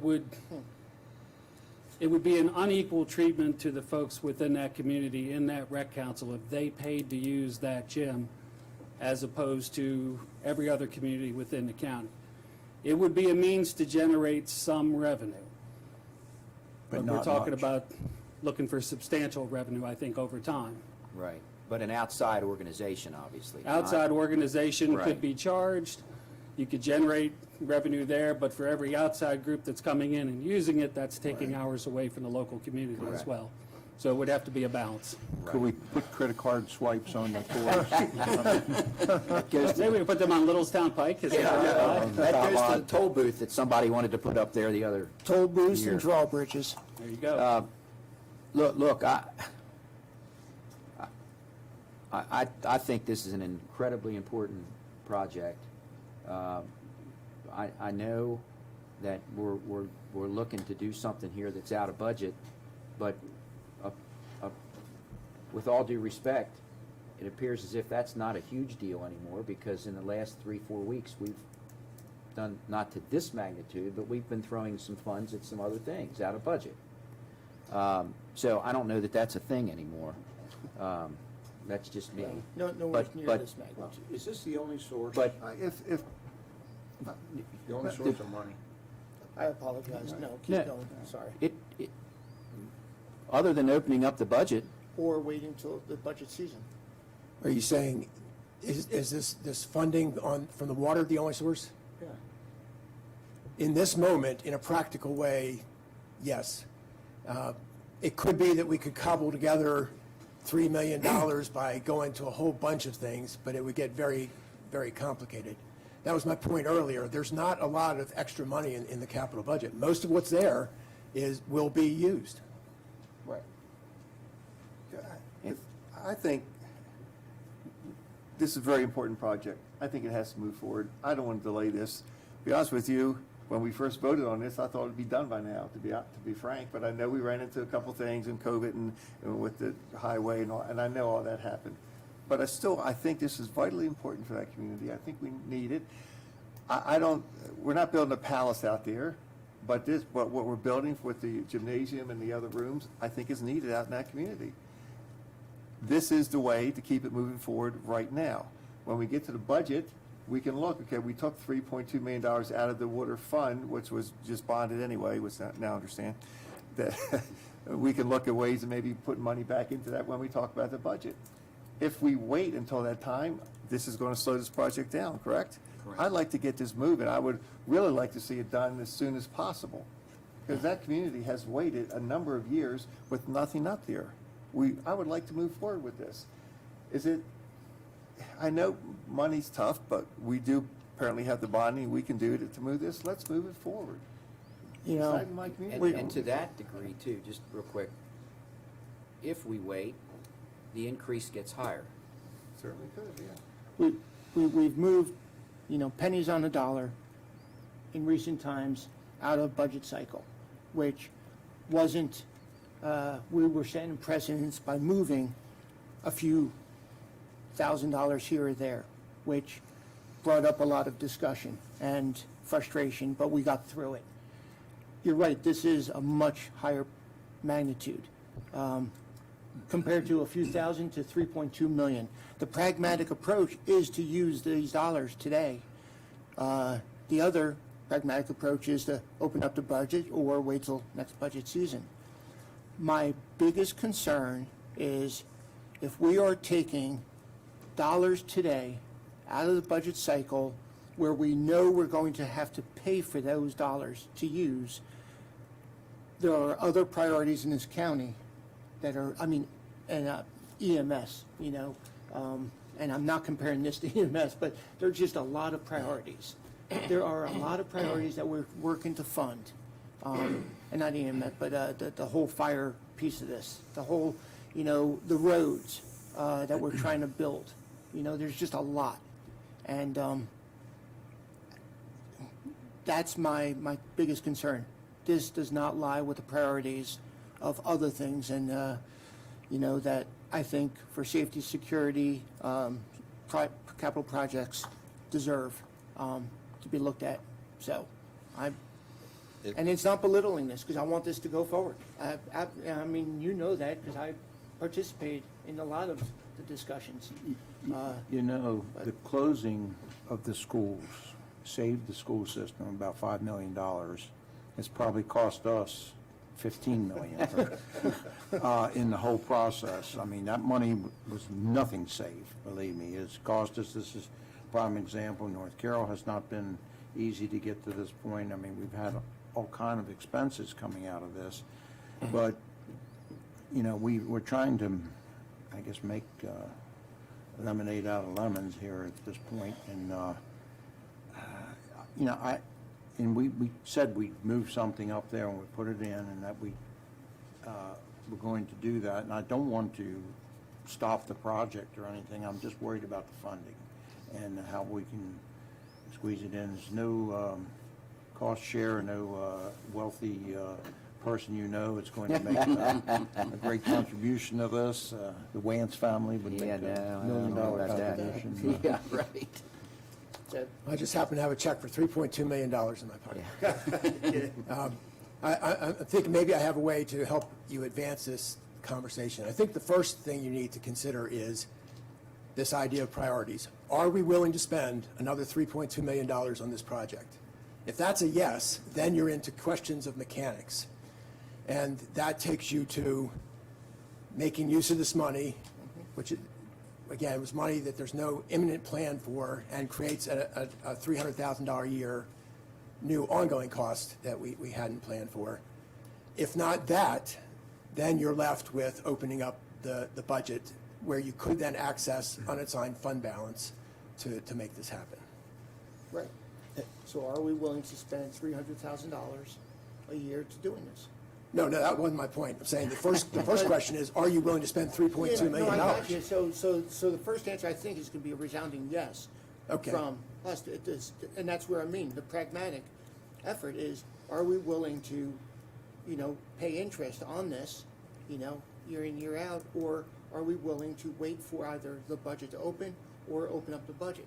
My recommendation would be to open up the budget if this is a priority, and then find the dollars sensible to use, and not rob Peter, pay Paul. And I don't know if that's the right effort, you know, saying that, but I feel like that's what we're doing by doing this. Even if we open the budget, we're going to be doing the same thing. No, we'd be looking at unfunded, we'd be looking at other dollars. That's within the budget. But opening up the budget requires at least a month or two, because that has public hearings associated with it. So when you weigh out the factor of how much money costs today, which I've been told it's cheap right now. Now, I might be way off on that, but from all the experts that I've been that I've talked to, you know, the interest rates are low. So I don't know that using the phrase money is cheap is the best way to use that phrase, but it is right now. So if you want to open up the budget 2 months from now, who knows where the interest rates are going to be. So you almost have to balance out whether it's right now, whether you wait 2 months. Oh, and by the way, if you wait 2 months to open up the budget, and I'm giving that just I'm kind of shooting from the hip with that 2 month period, but that's about as long as it's going to take with the scheduling and 2 holidays coming into play here. So then what does that do to the increased cost of the building? Because at this point, I think the contractor, if indeed we go with this, is ready to roll. And if 2 months down the road, steel now is whatever, or whatever the building material is, or whatever, is now 15 cents more a foot or whatever, now we're going to see that go up too. So, you know, it's a delicate balance here, whether you do it now, whether you do it later. Yes, are we adding $300,000 worth of debt to, or debt funding Yes, but does that outweigh the fact that if we wait, it's gonna be more than that? We have an Commissioner, idea I'd- for you. So I apologize, just. What'd you, We have an idea for you. But just real quick before Ted is, because I appreciate what you said. One is, because I do want to ask, how long would it take to get that money from, to transfer it and actually have it in hand to the contractor? But then also, it's either opening up the budget now or waiting until the budget does open, and that's when we do our work, so. Well, we have an idea for maybe not doing either, but just, the moving the money, you guys vote and sign a piece of paper, and And it's moved. Okay. in essence, it's done. Getting it to a contractor is further down the road. But Deb just had a good idea that hadn't occurred to me. Given where we are in the year and when we would actually sell bonds, if we were going to move ahead with this project, we could transfer that funding from water development to this project so that you can award the bid. And then in the FY23 budget process, you could assign unassigned fund balance, and we would put this appropriation back to water resources. So we would never get to the point of selling the bonds. So then we wouldn't have to pay $300,000 a year. Right. so essentially you're delaying because, and this was my next thought. The contractor isn't gonna need money next week if we sign the bid. The contractor has already stated that it's gonna take a majority of next year to build this, or thereabouts. The delay of paying the contractor comes into play here. It won't, because that's really a cash flow question. You remember, Okay. every year, Rob comes to you to get you approved, intent to reimburse yourselves. What that is saying is, we're paying people, and then we're gonna sell bonds to give us back the money. That's what would happen here. Right. So that's not a concern. Okay. Well, my So- point was, we're not gonna put all this money up front, and we've got some time here. And I don't know how the money gets transferred, at what stage, you get the block wall done, and you get that amount of money, then you get the meadow up, and that amount of money, and then, I know projects go in stages of releasing funding. Right, but again, that's a cash flow thing. What's, the important thing for you right now is that transferring this money would put the appropriate appropriation on this project, so the contract could be awarded, and then work can start. At some point, they start getting paid, but on any project, we would be paying ahead of the bonds. That's not different. Right. Then we would get to the next budget process. You would take this funding out of the project, put unassigned fund balance into the project, and it would look just as if in FY22, you had appropriated extra money from unassigned fund balance to this project. So that makes it easier to accept, that we're not paying that $300,000. Now, the last, piece of this, since we believe that this is a priority, is actually putting $3.2 million towards this project, and which is well above the cost that was estimated years ago. And, it's, That's not the last piece, that's the first piece, because without that piece, we can't go further. it just weighs on you. Let's, at this time, and Carrie, you alluded to what we could do with the contractors. Could we go back and just simply, can you guys, given the conditions you have in the RFP that went out, can you adjust these, or you see any room for improvement before we award that bid? Maybe try to save $500,000 or? Well, as Eric stated, the contractor that we did select did provide some value engineering, didn't go into the actual cost of what they were. But again, any changes, significant changes, if you're talking about changing the size of the actual gymnasium itself, that would be a significant change where we would have to open it, we'd have to go back out to bid to make it fair and competitive. If you're talking about, Well, some changing, contract, paint colors or something like that, that's a little bit different, or maybe not as much brick or something like that, something insignificant we wouldn't have to, but something significant as a reduction in size of the building or the type of building. No reduction in size, but just some of the things they could save here without making major changes to the whole building. I think if that's something that you want to talk about, I think that's probably a discussion that we would have to have with building construction to see where those changes could be made, how significant they are, and where we would go from there as Because I far know as. if I build something and I run short money, I always go back to the contract, hey, where can we change this to make it Yeah, work? I This is think the- that's going to happen anyway, because John, both you and Kirk and Eric, you all three of you alluded to the fact that you've put a little bit in there in the event of higher than what was anticipated. Correct. So I think that that will be the natural occurrence of when this building is being built. You know, you might be able to save a little bit here, a little bit there.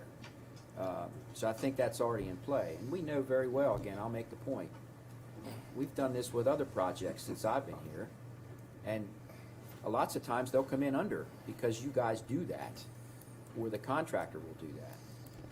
So, If I may, I've kept my mouth shut for a while now. As much as I'd like to dress up as Chippy for the groundbreaking, I have to state that from a fiscal standpoint, this is sheer lunacy. If we close down the school in the first place because the county's strapped for money to save money, why in the world are we opening up this project here at $7.2 million, and it'll probably run up even higher? We have senior centers throughout the county that are understaffed and open less hours. We have a problem with hiring employees. I have constituents that'd love to have new pavement on the roads, and Department of Public Works makes it very clear that they're short on funds. I just think it's an inappropriate use of the limited resources we have, and we're always told not to do things out of budget process. We need to look at our county government just like our constituents out there with their household income. This inflation, which is caused by cheap money, by the way, is just making everything more expensive.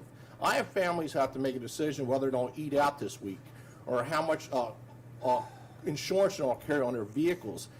Our citizens have to make tough cuts in their family budget to reflect the rate of inflation that's impacting their family finances.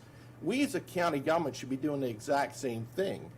I prefer just to put this project on complete hold until things stabilize in the future. I see absolutely no need to be opening up this community center when we have all these senior centers that are stressed and not being utilized now. This is an inappropriate use of what limited funds we have on hand, and it's going to get much worse as we move forward. So I would love to put this on hold, think back and reflect. After all, the citizens down in South Carroll had to make a sacrifice with removing, had to make a sacrifice of removing the South Carroll precinct for the Sheriff's Department from their area. That is a sacrifice that was made by the South Carroll citizens.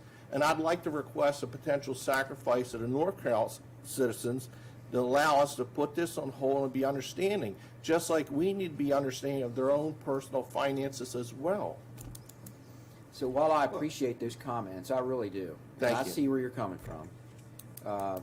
You know, I can assure you that when you start comparing South Carroll and what you have down there to North Carroll and what they've got up there, you better put your big boy pants on and get ready, because there ain't nothing up there. And those folks have gone without a building now for at least 5 years. How long do you want them to wait? How long do you want them to wait for us to replace something that was near and dear to them, that was the focal point of that community? Oh, by the way, and they're all split up voting. Some of them go there, some go over there, some go over there. There's no focal point to that community anymore. You have focal points in your community down there. And you can't argue that point with me, because if you want to, we'll get deep into the weeds. There is nothing up there like that. So you want to put this on hold, which that's fine. I appreciate all those opinions, but you're putting something on hold that's going to absolutely increase. So you're going to make it harder for this project to occur, and you're going to put off something that we've been promising to that community up there for years.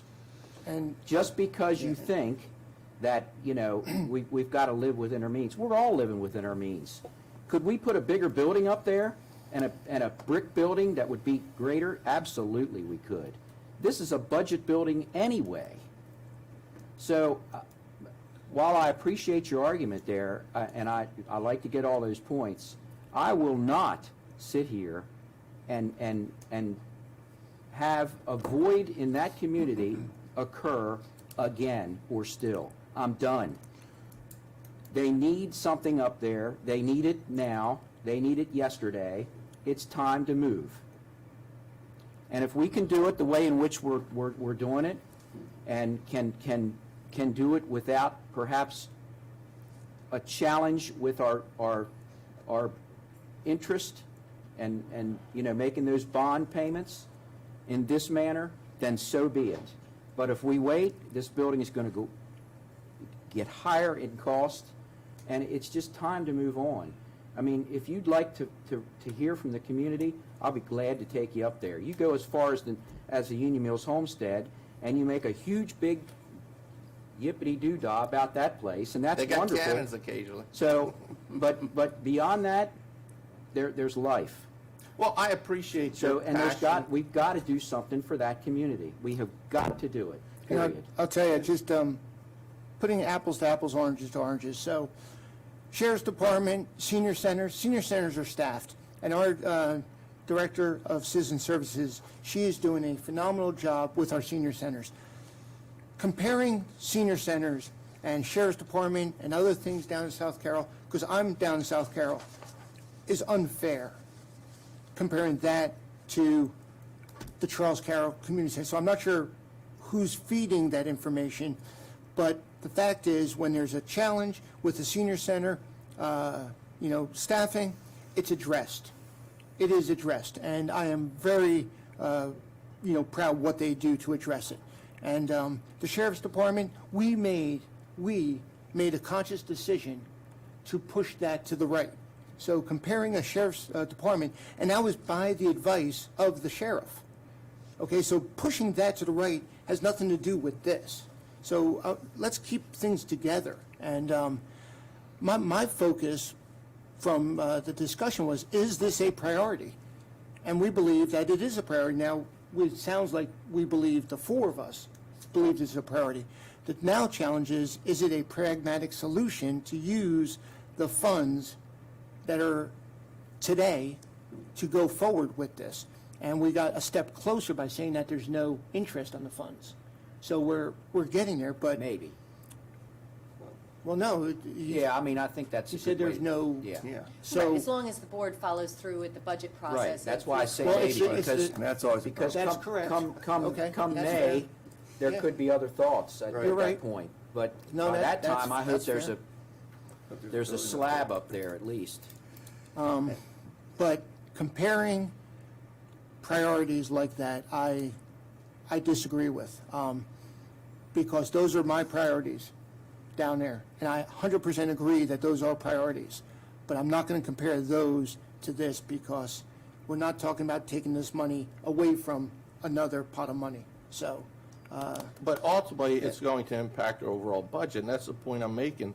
This is all a piece of the pie, and every time we allocate new resources and new debt financing, that hits our bottom line and squeezes out something else.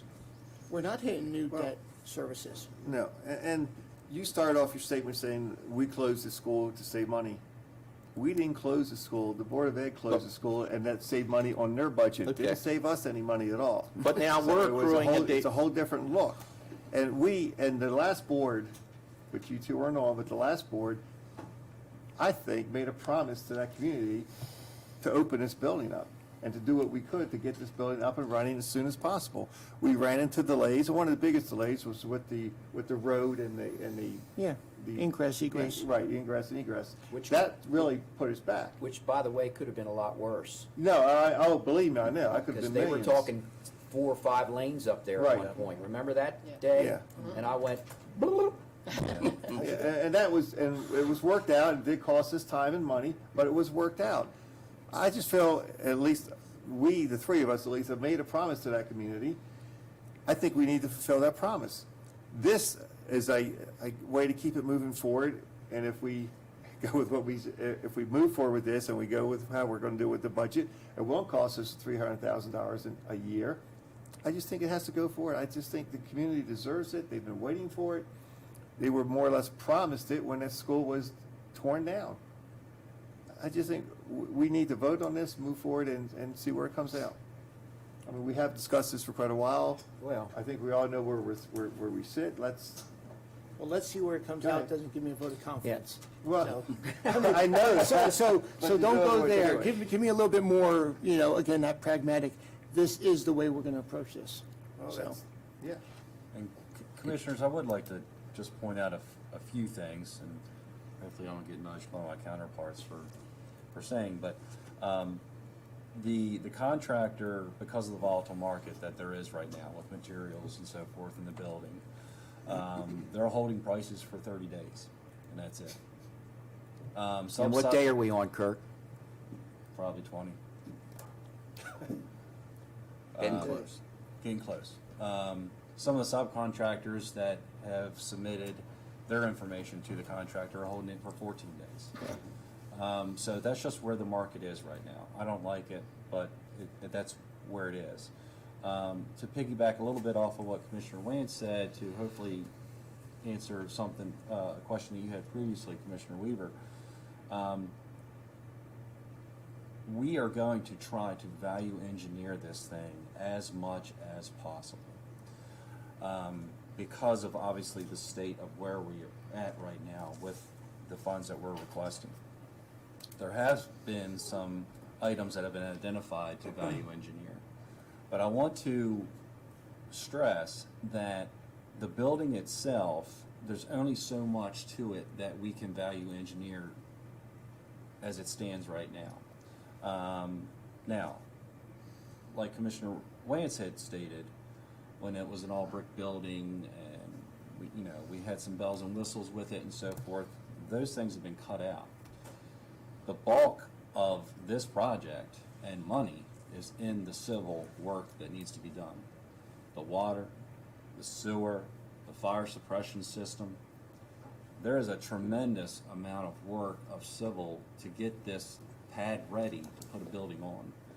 So there is an expense obviously to receiving the building and putting it up, but there's just a tremendous amount of work on the civil side of things in regards to this project. So sprinklers are the issue here. That was You had to go there, Commissioner Weaver, huh? No, that was. I've had enough shots over the bow. You want to shoot that one yet? I couldn't resist on that one. I kind of knew it was coming. Though. It was an ongoing thing. if this stopped right now, what would it look like? I'm sorry, what was the question? If it stopped right now, what would it look like right now up there? If it stopped, If we Everything didn't just follow stopped. through We with had the project. playgrounds and basketball court. I'm hoping Mr. Deggetts can find some open space of $3.2 million that can come to this. But if it stopped right now, what would it look like? I mean, would it look like what it looks like today? I mean, there's a Which field, is what? there's an open field up there where the building building and parking lot will eventually go.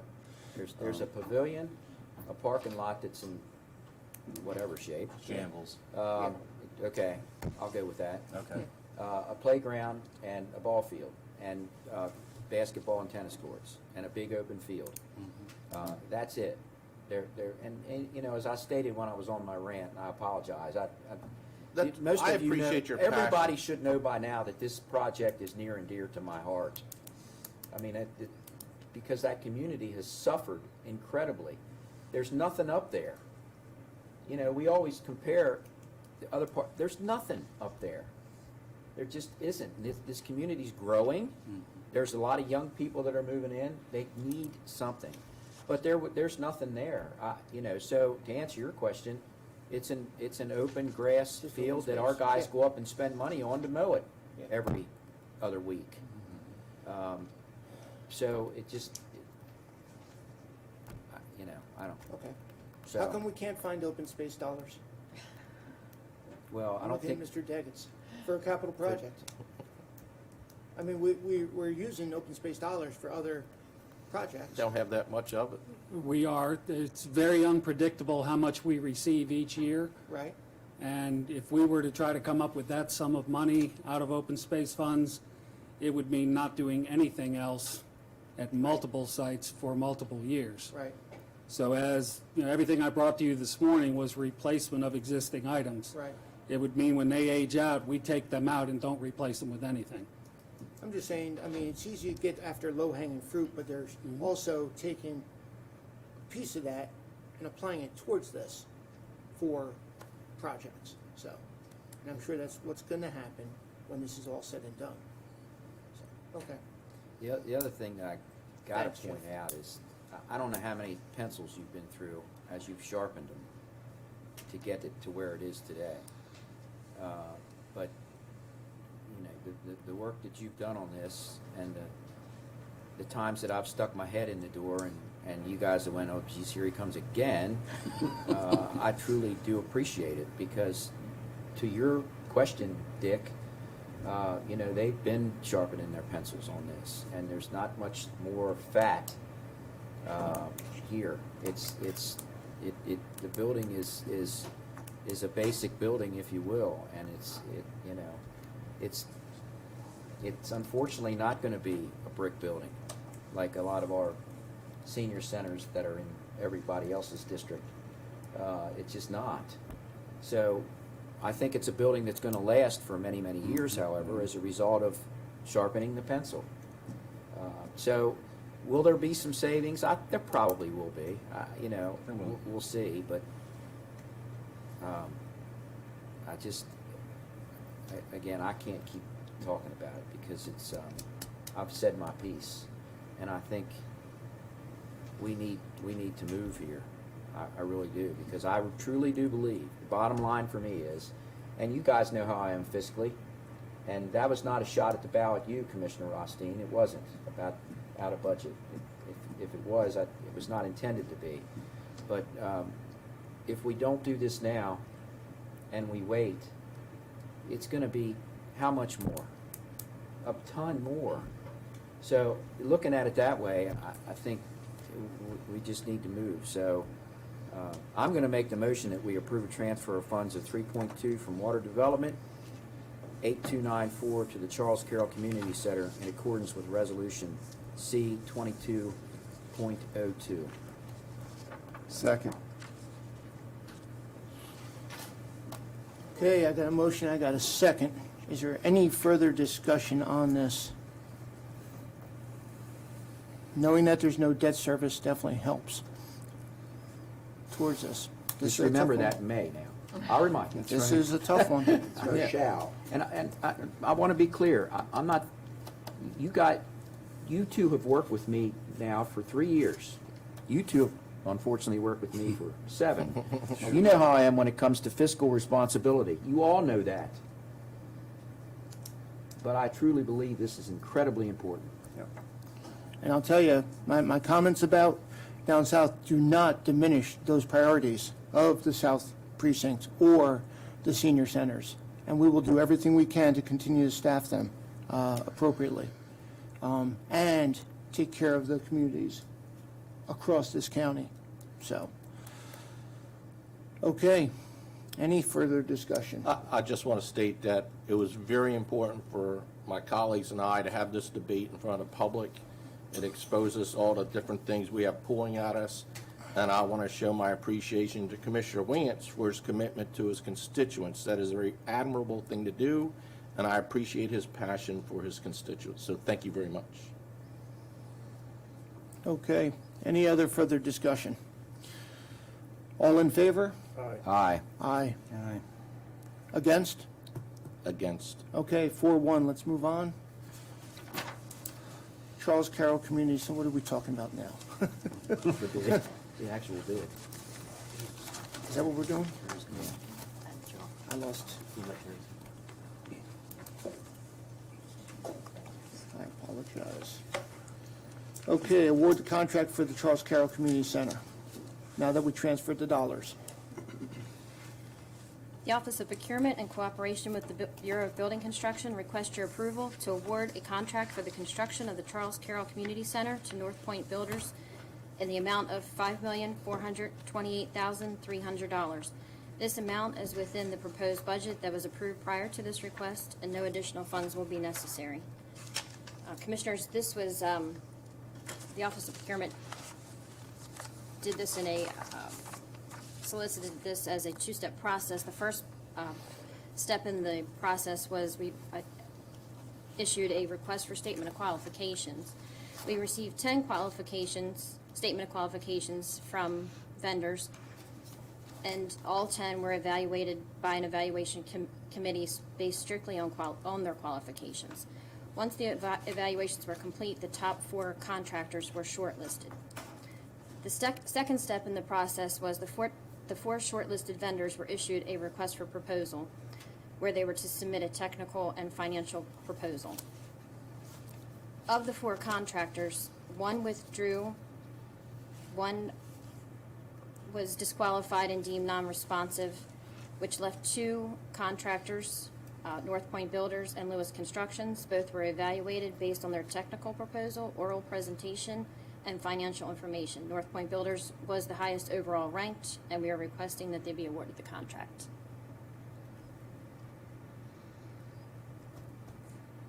So are you comfortable with North Point? Absolutely. You guys? I am, absolutely. Their presentation was very strong. It came from a different angle than what Lewis did. Lewis previously had been working on the library, if that name rings a bell to you all, but North Point came at it with some potential problems that they could foresee, ways to value engineer, and they were strong, very strong. They understand the market that's out there right now. There is a project that's extremely similar, and I mean extremely similar, to this community center. It's in Perry Hall. It's called the Soup Cup Arena.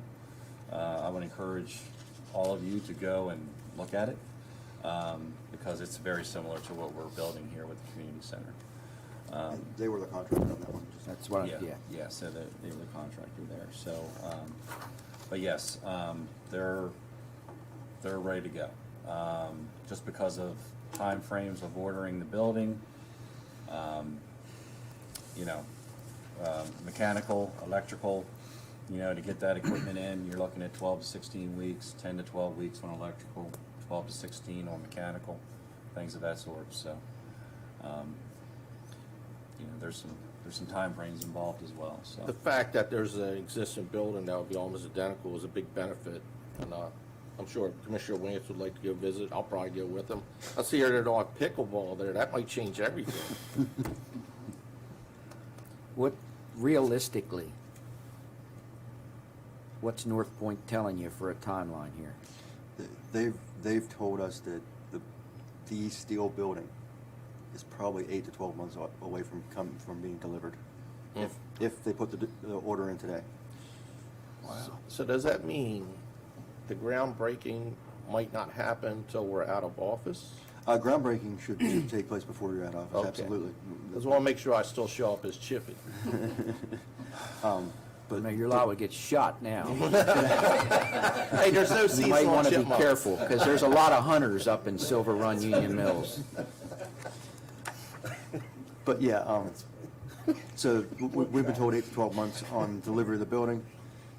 So I believe that's like kind of puts us about 18 months total before it's complete. I believe it was his schedule, right? Was it 18 months? yes. But like I said previously, there's a tremendous amount of civil work that needs to be done prior to the erection of the building itself. So there's a lot to do. Well, I can assure you that when there's activity that begins to occur up there, that there's going to be some happy people, and a lot of them. Yeah. And you know that Yes. as well as I do. Yes.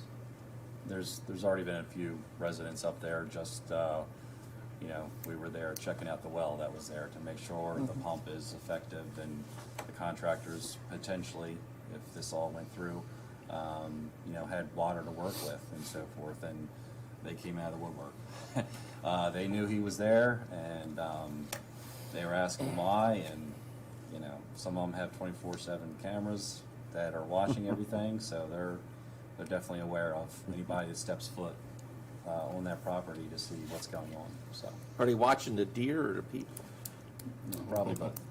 Okay. I'm going to make the motion, we award the contract for the community center in Silver Run to North Point Builders Incorporated in the amount of $5.428 million and $5,428,300. There you go. I think we all been tripping up on the numbers. Second. Okay, got a motion second. Any further discussion on this?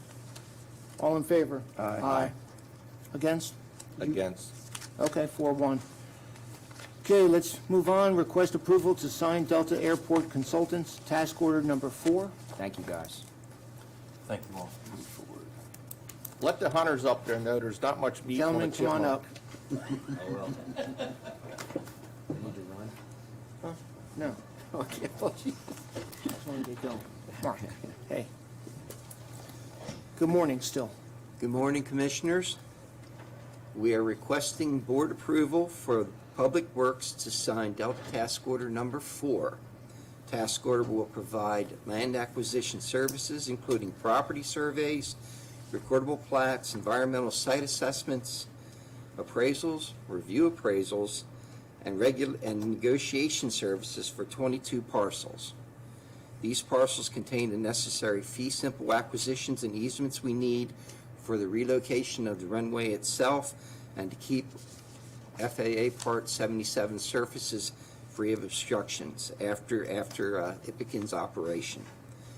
We have received FAA concurrence on the scope of work at a cost of $659,000. The FAA will reimburse 90% and the remaining 10%, or $65,900, will be paid for out of the Airport Enterprise Fund. I am always astounded at how much all this stuff costs. I must state that, like, the civil engineers are making more money than the attorneys. I don't recall. No way.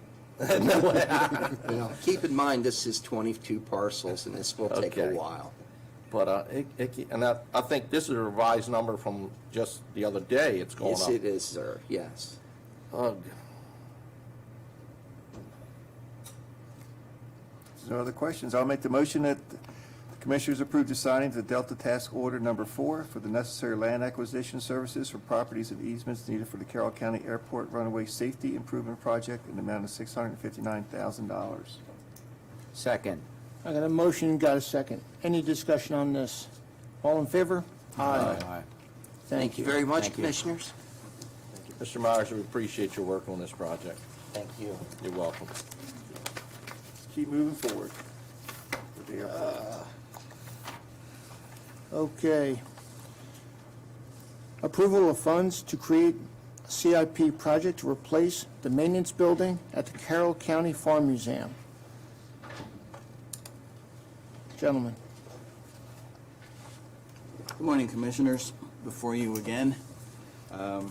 We're here before you this morning to request your approval to transfer funds in the amount of $305,800 to replace the maintenance building located at the Carroll County Farm Museum, which was destroyed by fire during the spring of 2021.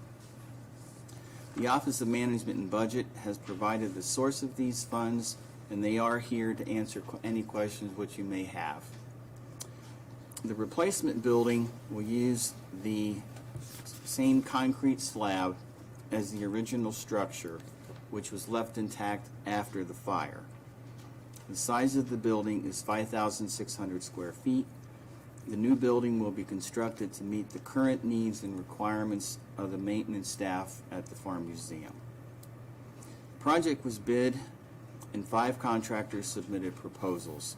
Of those 5 firms, 3 were disqualified for not meeting the terms and conditions of the RFP. We have recommended to the Office of Procurement the contractor best suited to perform this work. Ms. Carrie Dulski is also in attendance to present the concurrence and award of the contract, provided we obtain your approval for the transfer of the funds. And again, we're more than glad to answer any questions which you may have. Thank you. Thanks. You're using the same concrete base, you're not going to pour a floor. You're just Same putting one. a shell over it. Yes, sir. At $692,000? Yes, Commissioner. What's the actual cost of the building, John? I don't have The it. actual bid cost for the For the shell, yeah. for the shell building is $209,900. Okay. We've got to bring electric back to it. HVAC, this time it's going to be heated. The previous one was not.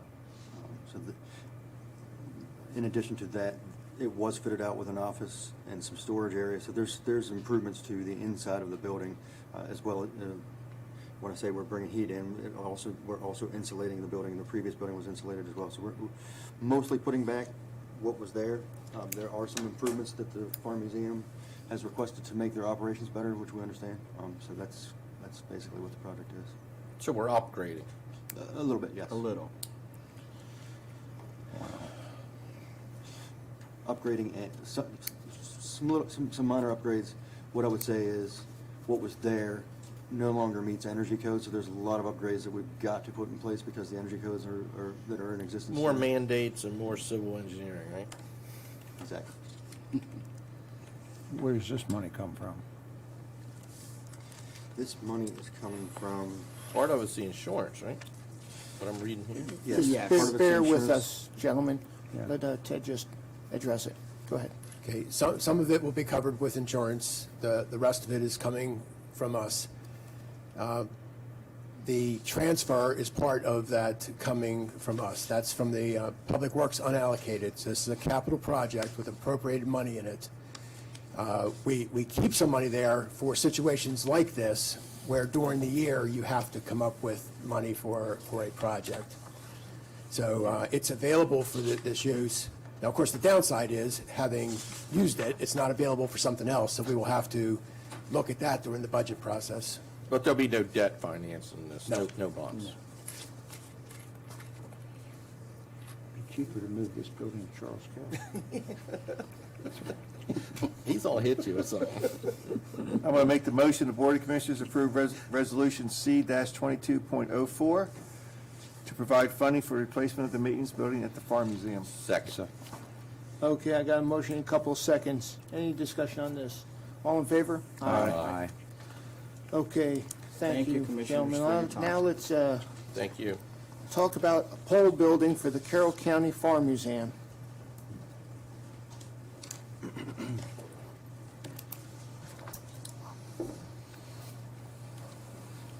The Office of Procurement, in conjunction with the Bureau of Building Construction, request your approval to award the contract for the pole building for the Carroll County Farm Museum to Myers Building Systems in the amount of $209,900. The Office of Procurement issued a request for bid and received five responses.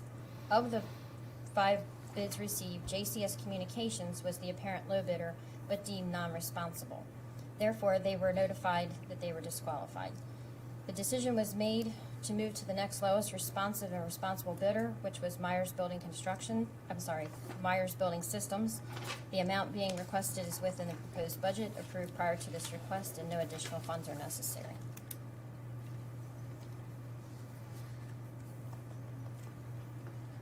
Okay, so am I the only one that's confused? No. So we're putting a pole building where the other one burned down Correct. for $209,000. But yet we just transferred, I know where you're going. I'm with you on this. I don't understand, you're gonna have to say this again. So why, I know we're upgrading the building, 692. but we're upgrading it to the tune of $400,000? Like I said, Commissioner, most of those upgrades are code changes. I'm not 100%. But I'm right, right? That's Yes, correct. You're right, you're correct. So we're putting a pole building up, and then we're going to add $400,000 to the pole building. Electric, HVAC, I mean, there's, Sprinklers. See, you have a problem. Dean? Good morning, Commissioners.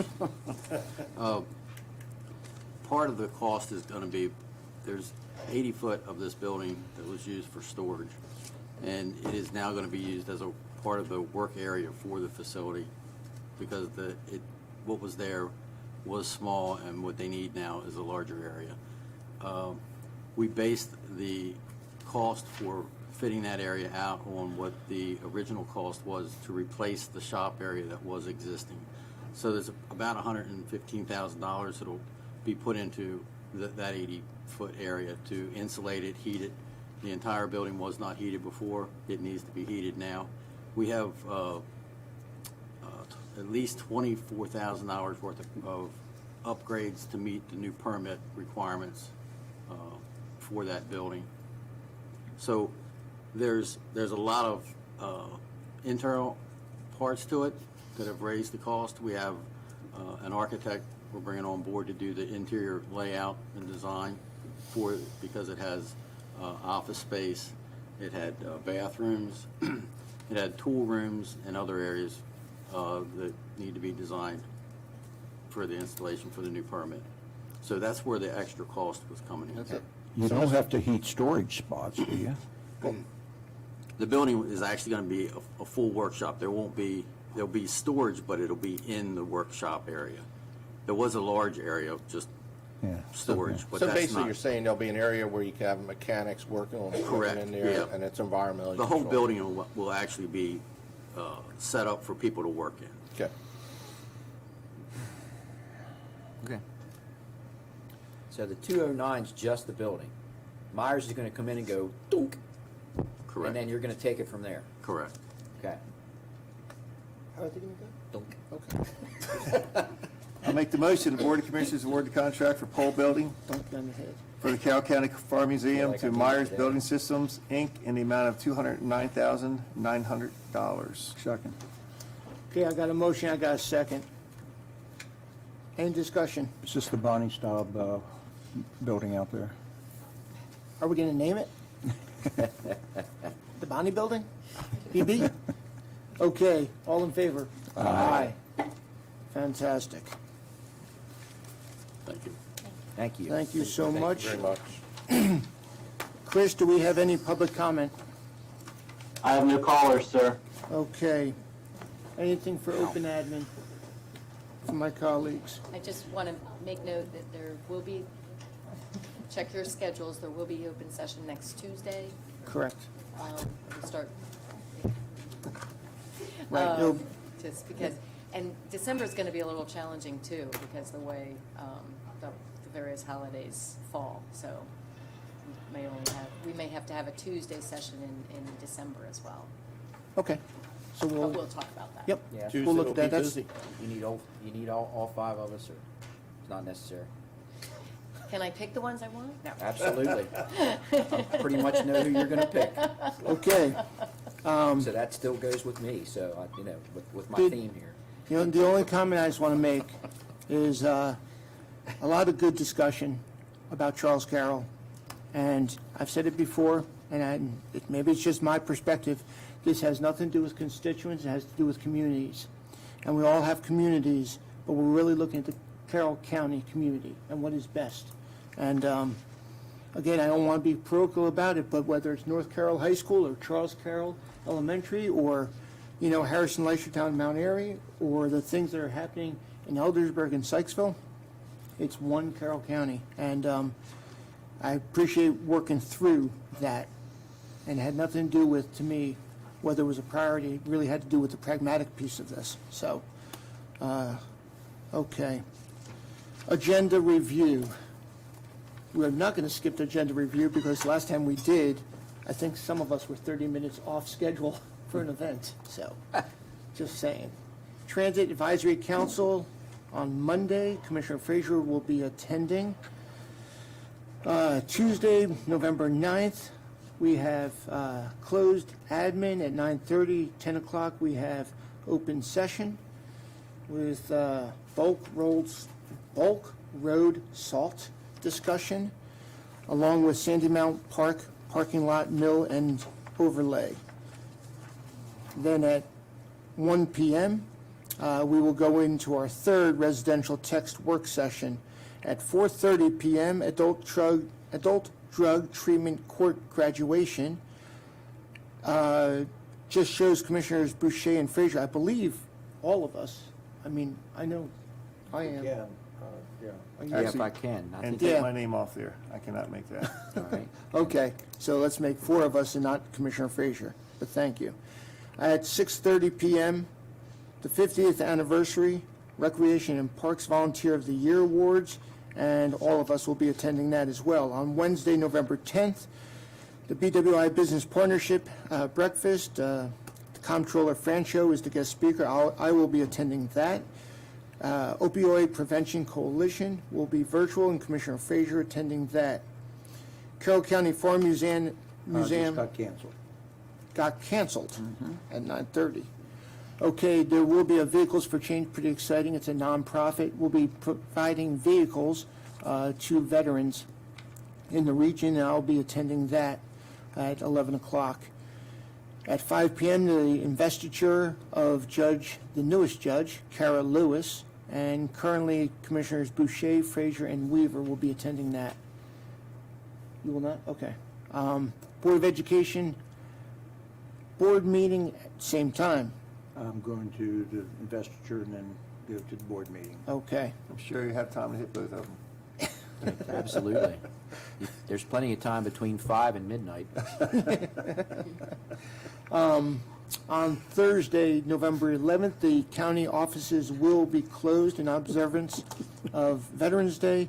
I will be attending over at the hospice, Dove House, the unveiling of the Veterans Honor Wall. I'm going to be attending Gerstel activity. Vivian's checking on the times on that. So. Friday and Saturday. Let me know about that one, because I would like to attend that as well. You're not allowed. No, I'm talking about the Gerstel thing, not your thing. I Friday, don't know why it's not my count. Okay, go ahead.